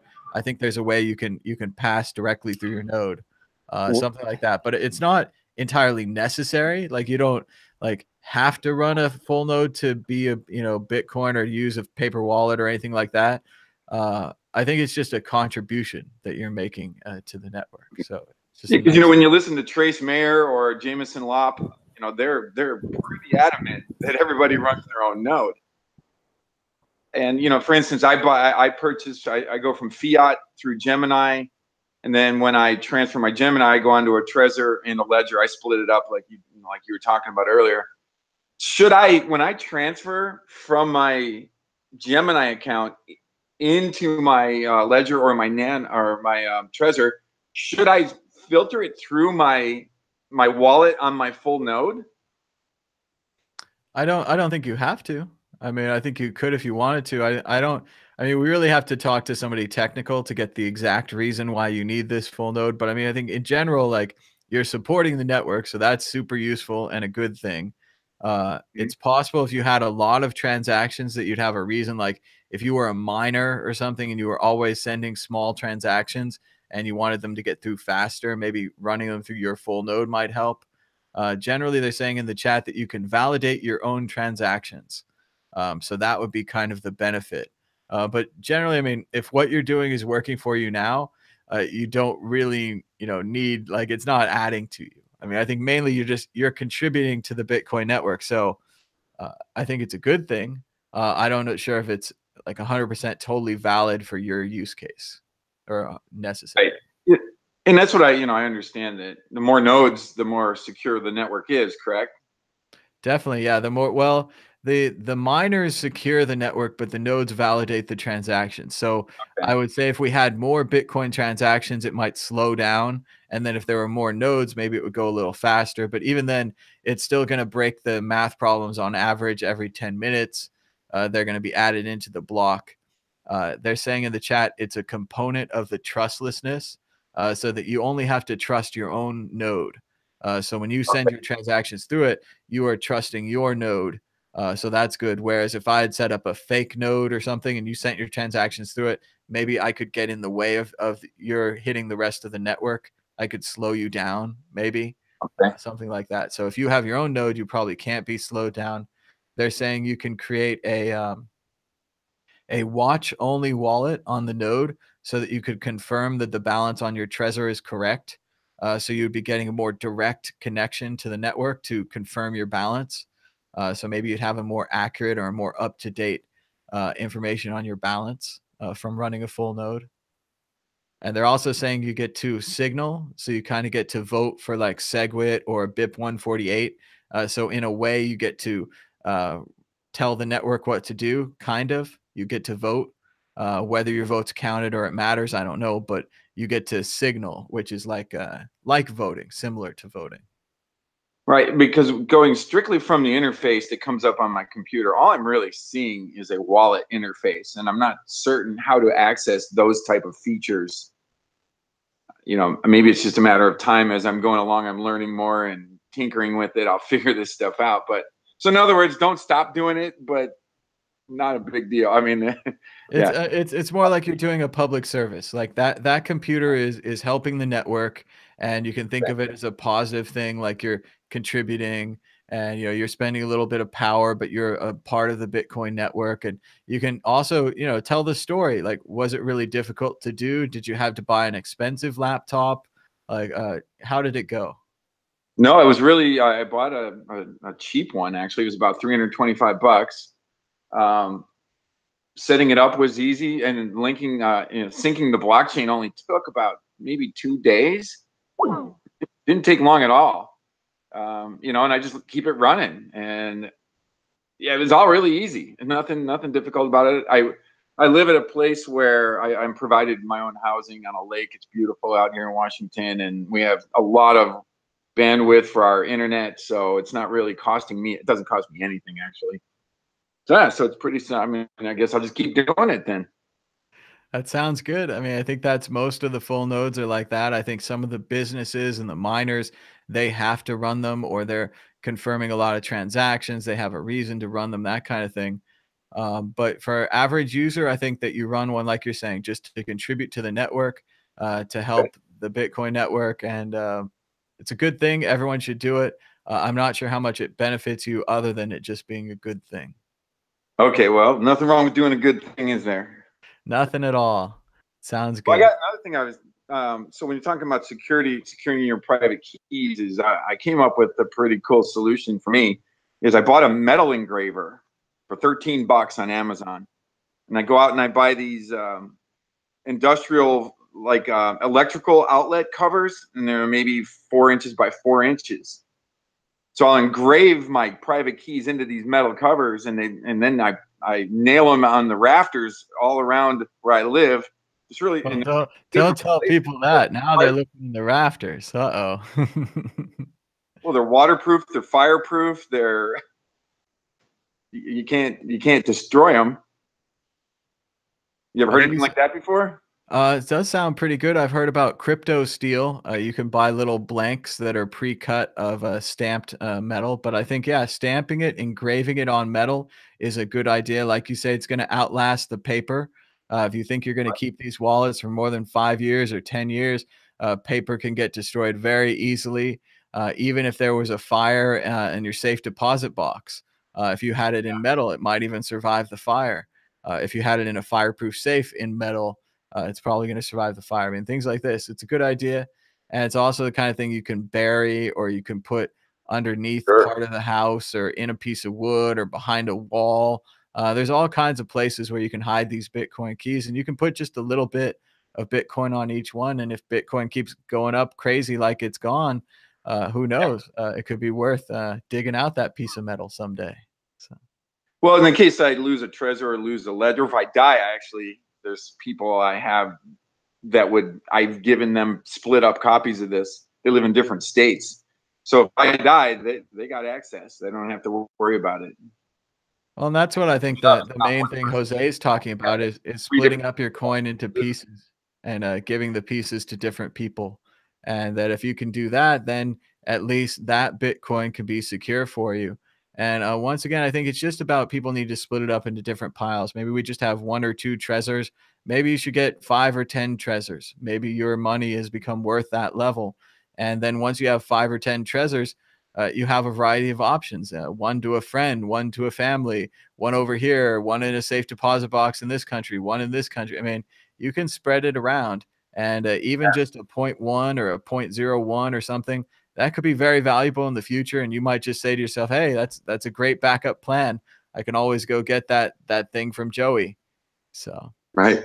Here's one more thing, and I'll let you go. And this is okay. So I've become a Bitcoin maximalist over the last 6 months. As a newbie, I just didn't know any better, and as I learn, I become more of a maximalist. And no, I am. There's no question. But I got into EOS when it was 50 cents. I was listening to that guy out in Mexico. What's his name? Anyways, so I had 8,000 EOS, right, at 50 cents, which is pretty good return now. So there's nowhere I could sell my EOS. So I had a VPN. I put it on Bitfinex, and I sold it just last week, and they froze my account. So now they've got 4 of my EOS. I mean, 4 of my Bitcoins that I had sold into. And can they confiscate that and just keep it, those 4 Bitcoins? It seems possible. I mean, you're probably going to have to KYC and go through whatever hoops they want. You're totally in the exchange's debt there, and the exchange is in another country. So that might be a problem if you're using VPNs or something like that. It is important just for everybody else. You got to test these exchanges, take some money in, some money out. It could happen all the time that they could freeze your exchange. But you should just try to work with them through proper channels. You're going to have to give up your KYC information, all that kind of thing. But yeah, I already did that. No, I did that yesterday morning. So it seems to me that they're not going to be malicious about this, even though they say they don't do business in the US. I was using a VPN. They told me to shut my VPN off. They asked for all my KYC information. I sent it to them. Just for other people, maybe they can learn from my mistakes. There is, they want everything. They want to know what bank I transferred into Gemini. They want to know transactions date that I bought the Bitcoin. They want to see the wallet transactions that I bought EOS. They want to know where I sent my EOS from to them. I mean, they're asking for everything. And, so I learned a lesson there. First of all, don't mess with crap coins, obviously. Although that crap coin made me a ton of money. So I guess my question would be, now that they're asking for all this KYC and they're seeming pretty amiable, they could keep my Bitcoin, but that would be a long shot. Well, I think the thing with these altcoins is you have to realize that if they have a service station that are willing to talk to you, of course, they're going to try to refine your coin, like it's lost in transaction. That's good, but they can also just completely ignore you. And that's the one thing that what you were saying about earlier, Bitcoin maximalist, because that's what you believe in. And I was into altcoins after I started buying into Bitcoin, because I realized I couldn't really afford a lot of Bitcoin, and I didn't realize you could just, I knew that you could buy a little bit, but I thought, oh, if you could buy a little bit of altcoins and pump those and make more Bitcoin, then, but yeah, I think that you become a maximalist because you start to realize that other systems just aren't there yet. And if you can't hold your own keys, if your wallet doesn't hold that specific coin, then you might be investing into something that isn't really yours. So yeah, definitely interesting. And Bitfinex is a unique case. I've learned my lesson, and just listening to you guys, and that's why it's amazing you guys are doing what you're doing, and listening to Adam Meister, Trace Mayer, everyone out there. Obviously knowledge is power. So yeah, but I think they're going to release it. They seem like they're being pretty cooperative with me. It's just maybe let other people know don't mess with altcoins. It's just a nightmare. It just, although it did make me a ton of money at the beginning, I got in really early, but no longer for me. Well, I guess they could say, yeah, we're just going to confiscate your 4 Bitcoins, but it doesn't sound likely if they're already working with me, correct? It doesn't sound likely, and eventually, I mean, you'd have to go to Reddit or whatever and tell your story. But I'd give them the benefit of the doubt. They're in communication with you. Bitfinex used to serve the U.S. market, but they stopped recently. And yeah, you just have to be careful. And remember, if you're using a VPN, there might be a reason you're using the VPN, and that's going to be tough. Also, a lot of these exchanges have limits. So you can get too much money in there, and then you have to wait and you have to pull it out a little bit each day or something like that. That can be a problem. I know a lot of people that have funds stuck in certain exchanges. To people who are calling over and over again right now, that's not the way to get on the show. I'm probably going to have to ban, block, or mute whoever it is that just keeps calling 5, 10 times. Just patiently wait. Well, I'll go and let them hate. It's my first time caller. I look forward to talking to you guys. Great job. Way to keep continuing this amazing technology. You guys are doing a great service to everybody. Well, thanks so much, James, and give us a call anytime. We appreciate it. All right, thank you. Bye now. All right, so I guess we'll try to see what this person wants to say, but I'm guessing it's going to be some kind of altcoin promotion or some kind of scam. Hello, caller. You're live on the World Crypto Network. What's your name and where are you calling from? My name is Tyrone Johnson. I'm calling from California, and I want to know how Bitcoin could better my life.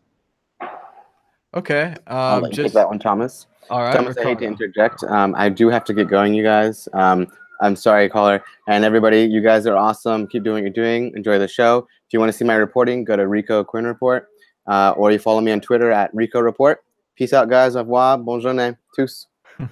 All right. Thanks so much, Ricardo. And how can Bitcoin better your life? Well, in one way, certainly if you buy Bitcoin and it goes up in value, that would help everybody, right? But let's put that to the side and let's put the price to the side. Let's say as an independent contractor, as someone with skills, you can now go on the internet and you can earn Bitcoin. So I make podcasts and videos like this, and I hold up a QR code or I show people the donations webpage, and sometimes people donate me money for doing this work.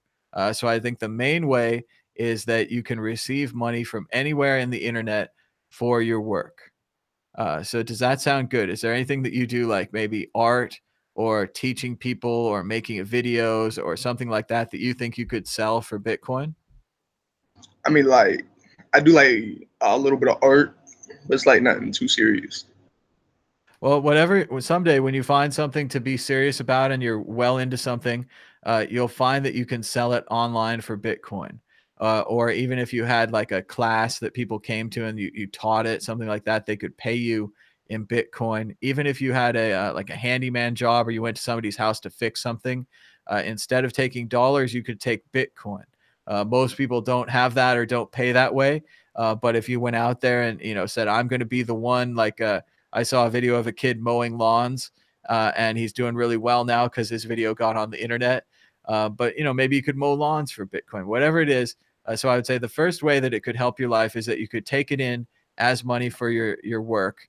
And then if you held it, Bitcoin might go up in value, and then it might have more money for you. So that would be one way. What else is great about that is even if you don't have a bank account, even if you're in a country where you can't have a bank account, you can get a Bitcoin account and you can hold some value in there.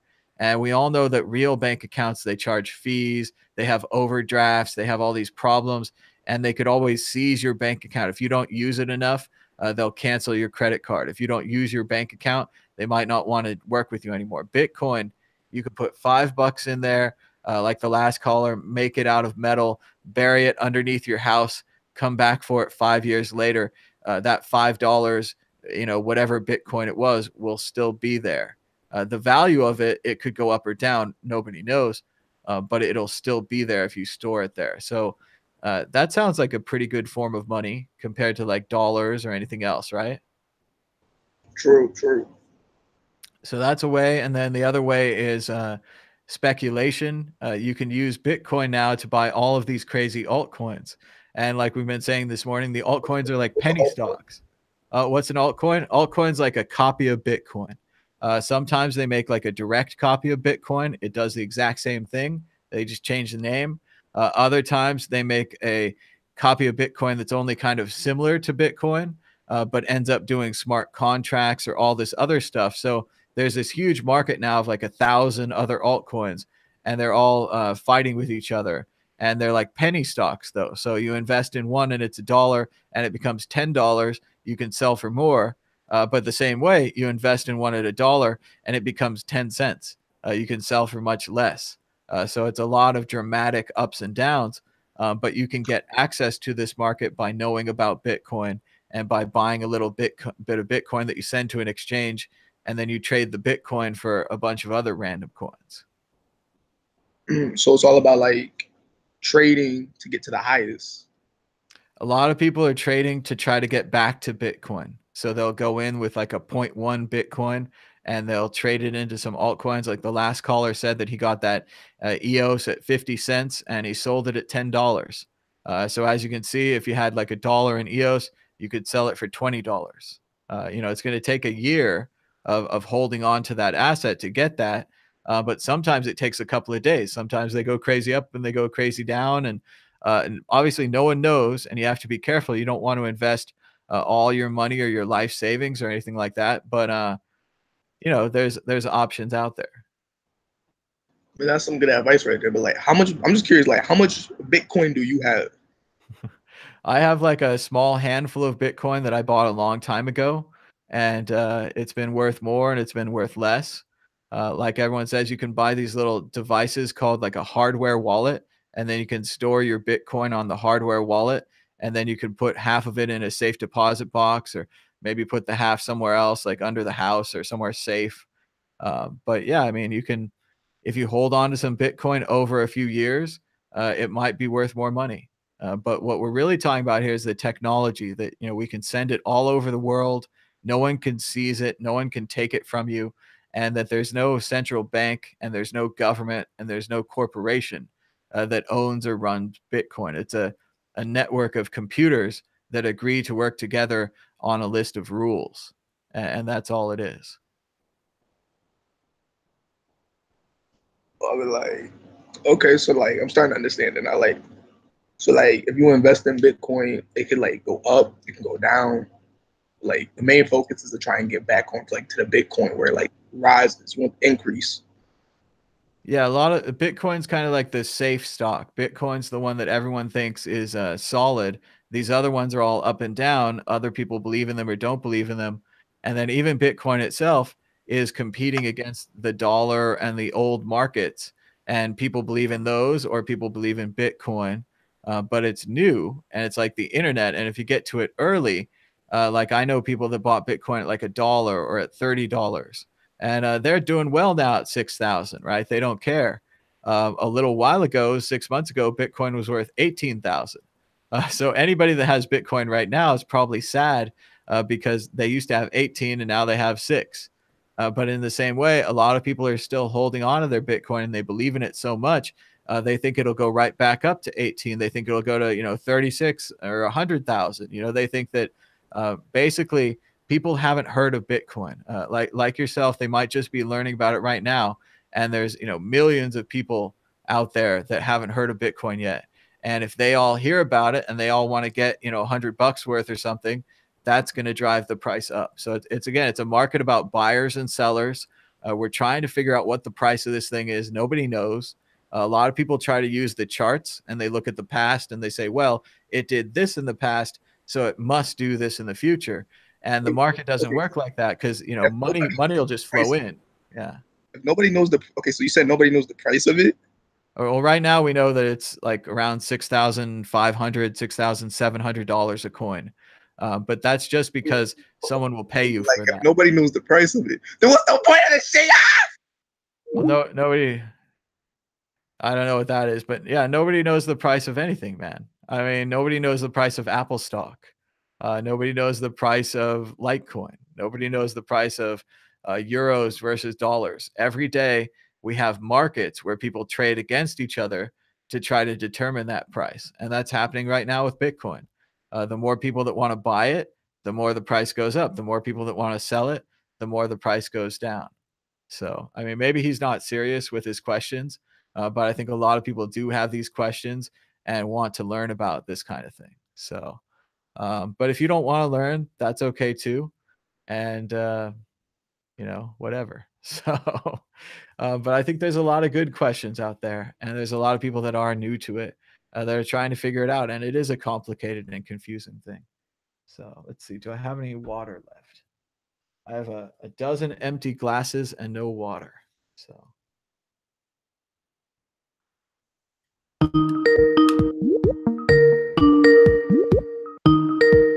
Hello, caller. You're live on the World Crypto Network. What's your name and where are you calling from? Hello, my name's Sam, and I'm calling from London. All right, Sam, how's it going? What's on your mind about Bitcoin today? Hopefully better than the last caller. I don't know if he was serious. you were being so nice to him as well. I was trying to explain it, and I was like, and he's like, what's the price? And it's like, yeah, I don't know what you're gonna win with that, buddy. I'm really trying to give you knowledge about Bitcoin. And years later, you're gonna be like, oh yeah, I called into a Bitcoin talk show once, made fun of it. It was around $6,000. Now it's $100,000. I feel really dumb. So Yeah, I just gotta let that happen, I guess. So, what's on your mind today? My wife just walked in. I better go. My wife's just walked in. She wants a phone charger. Talking to Thomas from the World Crypto Network. She says hi. I gave you your charger earlier. So what was on my mind today? Yes, go ahead, man. I missed the beginning of your show when you were talking about Andreas Antonopoulos. I think it was the bit about the future where he thinks there's millions of different currencies. It was. I randomly flipped through the book, and that's what came up today. So yeah. I was watching a YouTube video of him speaking in Panama chain, I think, and I guess he was referencing his book. Certainly, yeah. Panama chain. I don't know, Ethereum. He's into all these altcoins now. I'm still not that crazy about him, but it's cool if he wants to be into them. He the technology, because I think you were saying something about the technology and how people are going to try and do it, but it's not going to work. Yeah, they believe there's this perfect market and you could trade thousands of things for thousands of other things, and there could be multiple hops in between. So it won't matter that I'm holding Amazon coin, but I want to spend money at Target, and that I'll be able to efficiently trade my Amazon coin for an equal value of Target coin. But the barter system, at least in my understanding of how it works, you know, you always trade 2 goats for a piece of gold, and you trade a piece of gold for 3 sheep, and you trade the 3 sheep for a leather wallet, and the leather, you know, there's always some kind of gains and losses when you're exchanging between items or things. And even if it's Joey coin, Freddy coin, Target coin, there's going to be all these hops. Somebody needs to make money on it to maximize the efficiency, to give us a world with 1,000 or 100,000 or 1,000,000 tokens, and we're trading between 1,000,000 tokens. And for you, the user, it just happens seamlessly. You're like, spend the money, boo, boo, boo, boo, boo, boo, it transfers it, and Target gets Target coin, and I spent, Amazon coin or something. So I think it could happen.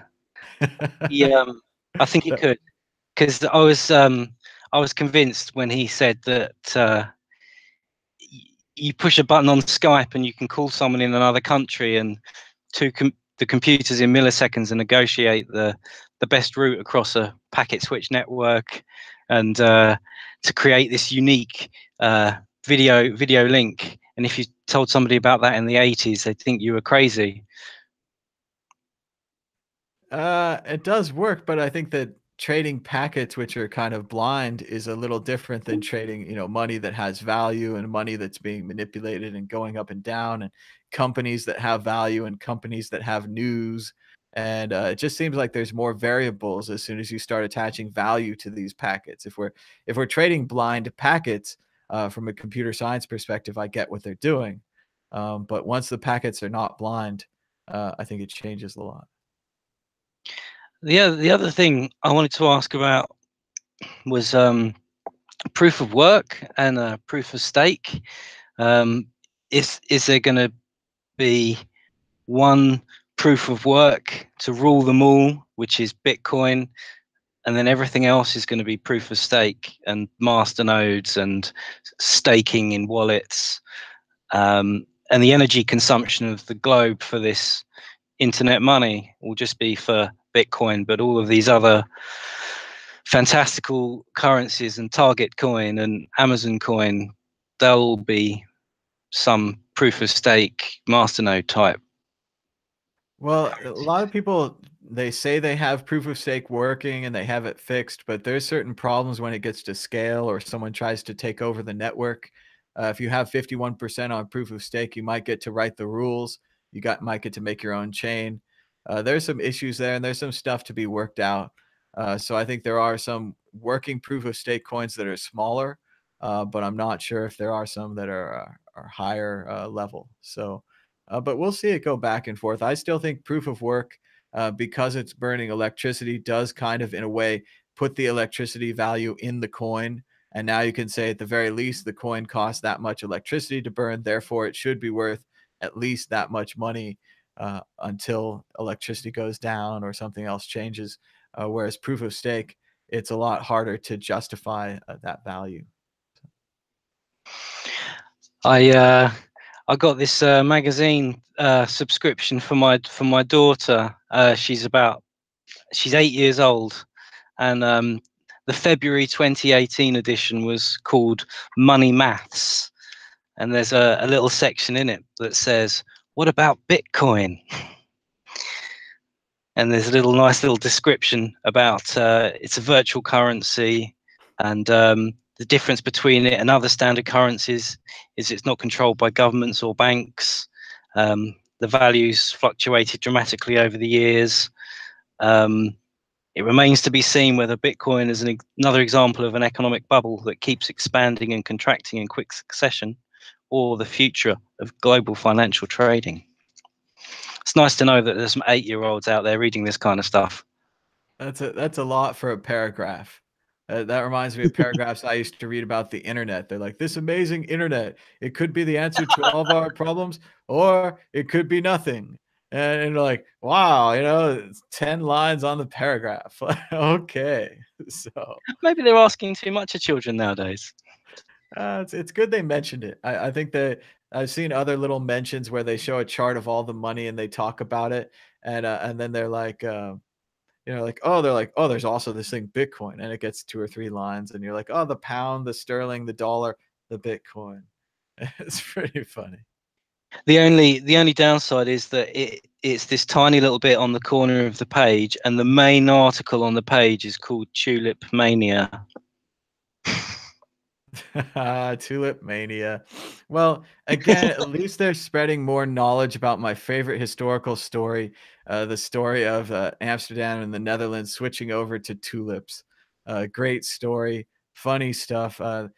Prettier tulips were worth more money. Tulips with patterns, evolutionary growing. You would breed the tulips together, try to make a purple one, all that kind of stuff. I love that story, and I think it was not known enough, and now people know it really well. So if Bitcoin did anything, we spread the word about the tulip story, which is really fun. Cool. Well, I think that's about everything I've got to ask you today. It's nice to speak to you. It's great to have you, man. Thanks so much for the call, and make sure you give her that phone charger. Very important. Oh yeah. Thanks for. I'd forgotten about that. All right, man. Well, have a good day, and give us a call anytime. Thanks, Thomas. Bye. Bye bye. Very cool. Funny story at the beginning with the phone charger. It's all she wanted was the phone charger. Oh boy, here we go. This is gonna be good. Hello, caller. You're live on the World Crypto Network. What's your name and where are you calling from? Yeah, hi. I'm calling from Ann Arbor, Michigan. I'm like 14, so I don't know much about Bitcoin yet, but like I saw this stream and I really want to get into it. And I was just wondering, like, what is a good place I can start with Bitcoin? All right, you should start probably with coinbase.com. You could link your bank account, try to buy some there. If you're 14, you might not have a bank account. Oh, So I'm with my brother, so it's like, he's 18, so there you go. yeah, If you can yeah, have them, maybe give them $10 or $100 or something, you can get an investment going. Once you buy it on Coinbase, you then have the Bitcoin, but they're holding it for you. So then you might want right, to get a wallet on your phone, eventually maybe get a Trezor or a Ledger, like a hardware wallet. And this would allow you to actually hold the Bitcoin. But I think what's important then is once you get like $10 worth, send $1 to your wallet, send $1 to your computer wallet. Just try to figure out how it works and how you can send it around. And I think it's like email. You just want to master the basis of how it works, and worry about the right, money part separately, but just figure out how it works. And like I'm saying to the last caller, I don't know if he was serious or not, a few callers go, but if you make anything, if you make art, if you teach people things, if you know how to play basketball good, whatever it is, if you can train people and they can copy what you do, you can charge them in Bitcoin. They can pay you a little bit of Bitcoin. Once you know how to use it, you can have a QR code. It sends straight to your wallet, and then you can just get right. $10, get $20. Like, But like my question is like serious, like being all seriously, does everyone have access to give you Bitcoin, or is it just like, because if you're gonna charge someone in Bitcoin for doing things, does everyone have access to give you Bitcoins, or like is that like is not there a not system in place that they can like exchange money, like real money, into Bitcoin or something like that? Yeah, yeah, they'd basically have to do what I'm suggesting you and your brother do. Go to coinbase.com or a cash Right, app on your phone, and then you can put like $20 in. And this would be the kind of thing that you would tell them. You're like, hey, maybe you're going to pay me for babysitting, but you've never done it before in Bitcoin, and it's some extra steps the right, first yeah, time. But if you're friends with them and their family, and maybe they want to learn about Bitcoin too, the service I think a lot of people can do is just what I'm saying here: teach them how to use Bitcoin. If you can figure out Coinbase a little bit and you can put your money in there, and then you could tell someone that they could do the same thing, and then they could send you $10, you could make it work. So I think it's a little bit of Bitcoin consulting service needed to set people up. But then again, if you put in your flyer, if you put on the internet or something, hey, I take Bitcoin for graphic design, or I take Bitcoin to make a 3D yeah, animation or something like that, then you're going to find people that have it, and they're just going to want to know what your QR code is, and you just send it to them, and then they can pay you. So yeah, I suggest young people learn how to use it, learn how to accept it, and then there's a lot of potential consulting and just teaching those people how to use it and how to pay you in it, and just kind yeah, of be yeah. like, I mean, like I understand, but I heard that Bitcoin, like all the controversy about how Bitcoin has been like, how it went up in price and how it's gonna crash. Should I like be able to trust Bitcoin as like a reliable source of income, well, or what I think yeah, is great about it is you can use it as a transfer method. So if they send you $20, and if you have your Coinbase account set to your bank account, you could take that $20, sell it for a real $20, and then yeah, that's it. You're not going to gain money. You're not going to lose money. In the same way, though, if you take that uh, $20, you keep it on there, it might go up or down. You how much Bitcoin is $20 worth? I don't know, but there's a website called Preev, Preev.com. Let me bring that up for you. Right. So Right. it's just a calculator. And so here's Prev.com. Right now, one Bitcoin is $6,697. But you don't have to buy a Oh, whole one, right? So we yeah. put 20 bucks in. One Bitcoin would in 20 bucks would be 0.002986. So pretty much a 0.002 to in And front. if I put, let's say, $20 of Bitcoin in now, would that Bitcoin become more over time, or it Well, doesn't really depend? no one really knows. I mean, if you put $20 in 5 years ago, it would be worth a lot more. 5 years ago, you Right. might have Yeah. almost be able to get a Bitcoin for 20 bucks, depending on when it Yeah. is. So 5 years from now, your $20 might be worth $40, where it doubled, or it might be worth like 22. It's going to go up, but it might not be a lot. No one Yeah. knows. Yeah. So I think you have to have two strategies. Like I'm saying, if you got paid $20 to babysit, maybe you cash out $10 right away because you've got needs. You need, baseball cards or magic cards or something, Pokemon cards. You want to buy something. But maybe that other $10, you don't need it for like 5 years. And you're like, I'm going to let that $10 ride. It's not important to me. That $10 could become $100 or it could become $1, right? Like it's Right. kind of like a Right. stock market. You But bought Bitcoin, the stock. you know how, like, right now I have $5,000 in a bank account, Mhm. and let's say I put in $2,000. Like, Sure. is that reliably, like, more money I put in, the more I would get out of it, or like does it really Well, just depend? Like, if I put 20 or 5,000, is there a difference on how that would grow, or you know? there's a difference on how it would grow, but there's also a difference on how you would lose money. So if Bitcoin grows, your 2,000 could become 3,000. If Bitcoin doesn't grow, your 2,000 could become 1,000. So like right now, 6 months ago, Bitcoin was worth 3 times what it was worth. So 6 months ago, if you put $20 in, you'd have $20, and then now you would have like $6, right? So that would Yeah. be super rough if that was your $1,000, a lot of money to a kid.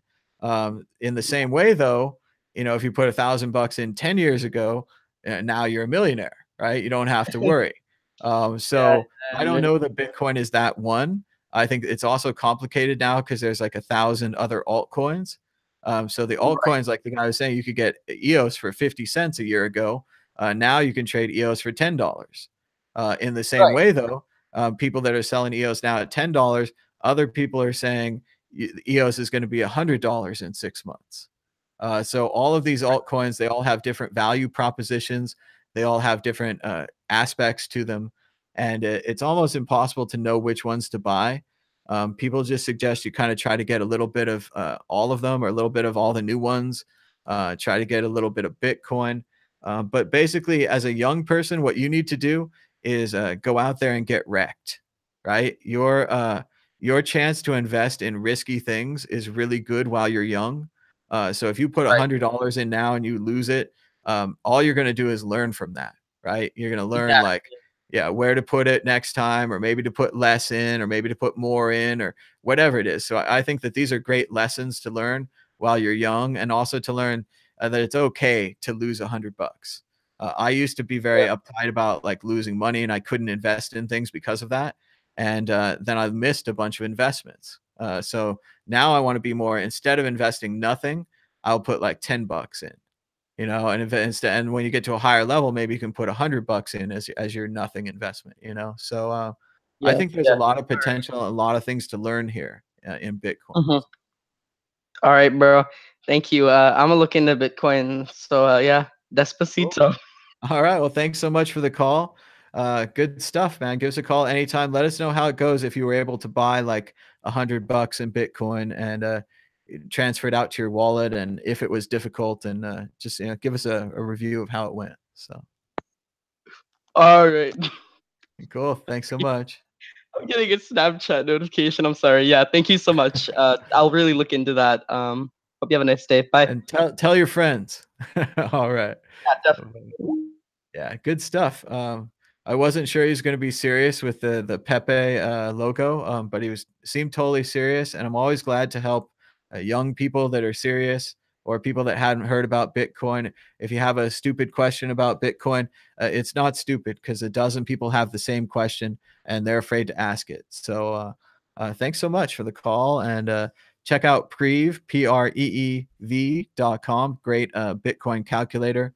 You can just put in, like $100 or whatever, it'll tell you. And the same way you can put in like 2 Bitcoins or 1,000 Bitcoins or 100. There's 1,000. Hello, Mustafa. How's it going? Where are you driving from today? Hello, I have a stupid question about Bitcoin. All right, go ahead. Hit me with it. No, I'm just joking. That made me laugh.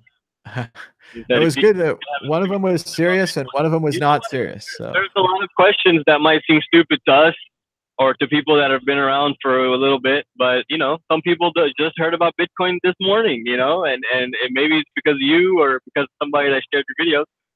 So it definitely helps when you give the you thumbs can up put on the with share. with those type of questions, because that just means you just added one more person to the community, right? That's right. That's the goal. And these days I don't care if they buy shit coins or Bitcoins or whatever, they're all going to come back to Bitcoin. They're all going to learn about this technology. And I think it's going to make everybody better. So I'm excited for it. Right. Yeah. I just wanted to call in and add to what you were saying to the last caller from Michigan, that he should learn about Bitcoin, as a technology. Don't worry about the price. Just put in a few bucks, like you said. Keep sending it around to your friends back and forth, and try to break it. Just try to break it. Put in those $10 and try to send it around and try to make mistakes and then figure out what you did wrong, and that way you learn how to use it. Yep. Using it is the best way to understand it. You start talking about private, public key, cryptography, all this confusing stuff. Really, you just need to know your public address is public and your private address is your key, and not to confuse the two, and not to make your private public or your public's private and all that kind of stuff, right? Right. Exactly. And there was another caller a little earlier talking about running his full nodes, and he didn't know why he was doing it. I guess running your full node from a personal standpoint, how you benefit is because you get to confirm your own transactions, right? So that's pretty much it. I think it's hard to confuse because your transactions get confirmed anyway. So you get to do something that you're already doing. So that can be confusing to people. Right. Yeah, but instead of checking blockchain.info or any of the other ones to make sure that your transaction's been confirmed however many times you want, to make sure before you feel safe, your own node is like the most trusted one in for yourself, right? Because you own it, that it's not compromised. That's right. It would be the most trusted node. So, Mustafa, have you used Bitcoin lately, or do you have a story about Bitcoin? I do. I use Bitcoin all the time. I'm buying on a daily basis. I guess that's how I'm using it. Not really using it as much as I could be, but I do have a cool story. I just convinced one of the people that I contract with to pay me in Bitcoin. It hasn't happened yet, but I convinced them that I would give them a 50% discount if they paid me in Bitcoin. And they verbally agreed. They just don't know much about it. So I'm going to have to meet up with them in person and show them how to set it all up and how to get Bitcoin and everything before they pay me. But I'm excited about that. I'll tell you guys how that went. I'm still working on my consulting thing I talked to you about the other day. That's still under construction.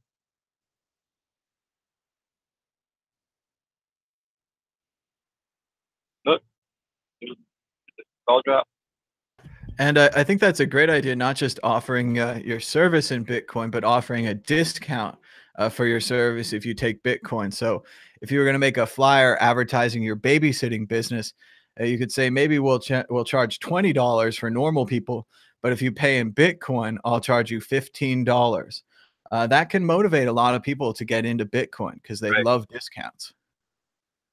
Right, exactly. I mean, I've watched videos of you know, public speakers on Bitcoin like Andreas and other some other people that say that they do the opposite. You know, they first demand payment in Bitcoin, or they charge extra if you're going to pay it to get paid in fiat. But I'm not really in a space that's that where I'm allowed to do that. You know, so I feel like I'll take a pay cut a little bit, maybe just in the beginning, just for someone to be motivated to do it that way. And once they realize potential, maybe, you know, hopefully we get lucky and the price goes up a little bit in the meantime. So that way the little bit of Bitcoin they bought so they can have some to pay me goes up, and then they end up paying me even less when they calculate it in fiat. And, you know, that might motivate them even more. It can be very good when the price is going up to tell people about Bitcoin. It's also a good idea, like you're saying, start out with a discount. Maybe in the future, as Bitcoin becomes more popular, your customers are used to it, you could start charging a premium for fiat. You could charge more, especially they already do this at gas stations. They charge you more to take credit cards. Some places charge a special fee if you want to use the ATM. All of that is the same thing. You're just trying to set a preference for which currency you want. And certain currencies cost businesses more money to accept. People in the chat are saying that one guy says he does a cash discount of 5% and a Bitcoin discount of 15%. So that's pretty good. So you get the idea that cash is good for businesses, but Bitcoin is even better. Is even better, right? Right. Yeah, yeah. So that's what I discussed with this one person, a 15% discount if they pay me in Bitcoin, and I even, you know, and I'm going to teach them how to use it for free. See, and that's it. That's a whole nother service I think we could all be selling to people. If you don't have a business right now and you're looking for a business, like we're saying here, teaching people how to use Bitcoin is a perfectly valid business, and nobody knows how to do it. The kid we are talking to on the phone today, if he figures out how to use Coinbase and if he gets a Airbits wallet or some kind of wallet and transfers the Bitcoin to that and transfers it back to the Coinbase, and then if he transfers some to his buddy and if he transfers some to his brother, and if all of that, if they can figure out just that part there, they're ahead of 90% of the world on Bitcoin. You know, they don't have to know the technicals. They don't have to know the underlying. The key to that is you say these magic words I learned. They're called I don't know. You could also follow it with I don't know. I'll look it up. That's a good one. It's much better than saying like I don't know and it's impossible, or I don't know and I can't know. Everyone can know things if we look them up. What you really need to learn is getting better at looking things up. I think what people want to know, or what people really care about, is they want to get to the point where it's okay not to know. It won't even matter. You know, for example, if you're using just Coinbase or any other like user friendly interface, you don't really know. You don't really need to know about the technology and what's happening in the background, right? You just need to know that when you press the send button and put in the amount, it'll take a few minutes, maybe an hour, and then it'll get to where it's going, and vice versa. You know, once the technology of hardware wallets advances a little bit, where it's a little bit easier, I think it's still a little difficult right now for a new user to figure out what his mnemonic phrase is and all that kind of stuff. You know, so maybe if it got a little easier, or when it gets a little easier, then people will be able to use Bitcoin like, you know, just the same way they use PayPal or any other online, like using your credit card. Oh, and I think right now you could even get paid like $30 just teaching people how a QR code works. I don't think they have any idea how that works. So just the basics of this technology and getting used to using money on your phone. That's what this is about. And you can do that with $10. You don't have to risk a lot of money. If you get $10 worth of Bitcoin, you send $1 to your phone, $1 to your computer, send that dollar back to Coinbase, get a different wallet, send $1 over there, get one of these exchanges, send $1 over there, buy an altcoin, whatever, all these things. That's mind blowing to people that haven't heard about it, people that don't know about it. So that's very true. Yeah. So yeah, I just wanted to call, say what's up. I'm in South Carolina, by the way. I know you asked, and I kind of sidestepped that question. But if anybody cares, South Carolina sounds hot and humid and muggy. Oh. Actually, believe it or not, it is, the weather outside is amazing today. I mean, it's really, it's definitely not as hot as it is over where you are, and the humidity level is low. So I'm thinking I might even take a day off and go find a pool to jump in or something. That sounds pretty good. It's always good to take some time off and go in the pool. But thanks so much for your call, Mustafa. I think we're gonna head towards the end of this show. But thanks so much. For sure, man. Thanks for taking my call. Appreciate everything you guys are doing. Awesome. Well, thank you so much. And just make sure everybody gives us a thumbs up and a share. That helps more people find the show. We try to do these shows every morning. I skipped a couple days during the weekend there, but it was the weekend. We also accept donations for this show. If you've got any extra Bitcoin in your wallet or maybe one of these crazy altcoins, we are trying to add new altcoin donation addresses as people request them and want to donate to us. But currently we have the ones that are on Trezor. We have Ethereum, Litecoin, Doge, Dash, Vertcoin, and something called Ethereum Classic. You can also donate Bitcoin right here or subscribe to the Patreons. We've got some cool stuff on Mad Bitcoin's Patreon. We're starting to get a little community down there. You can tell your Bitcoin stories and talk to fellow Bitcoiners on the Mad Bitcoin's Patreon. There's a link in the description below. And until next time, bye bye.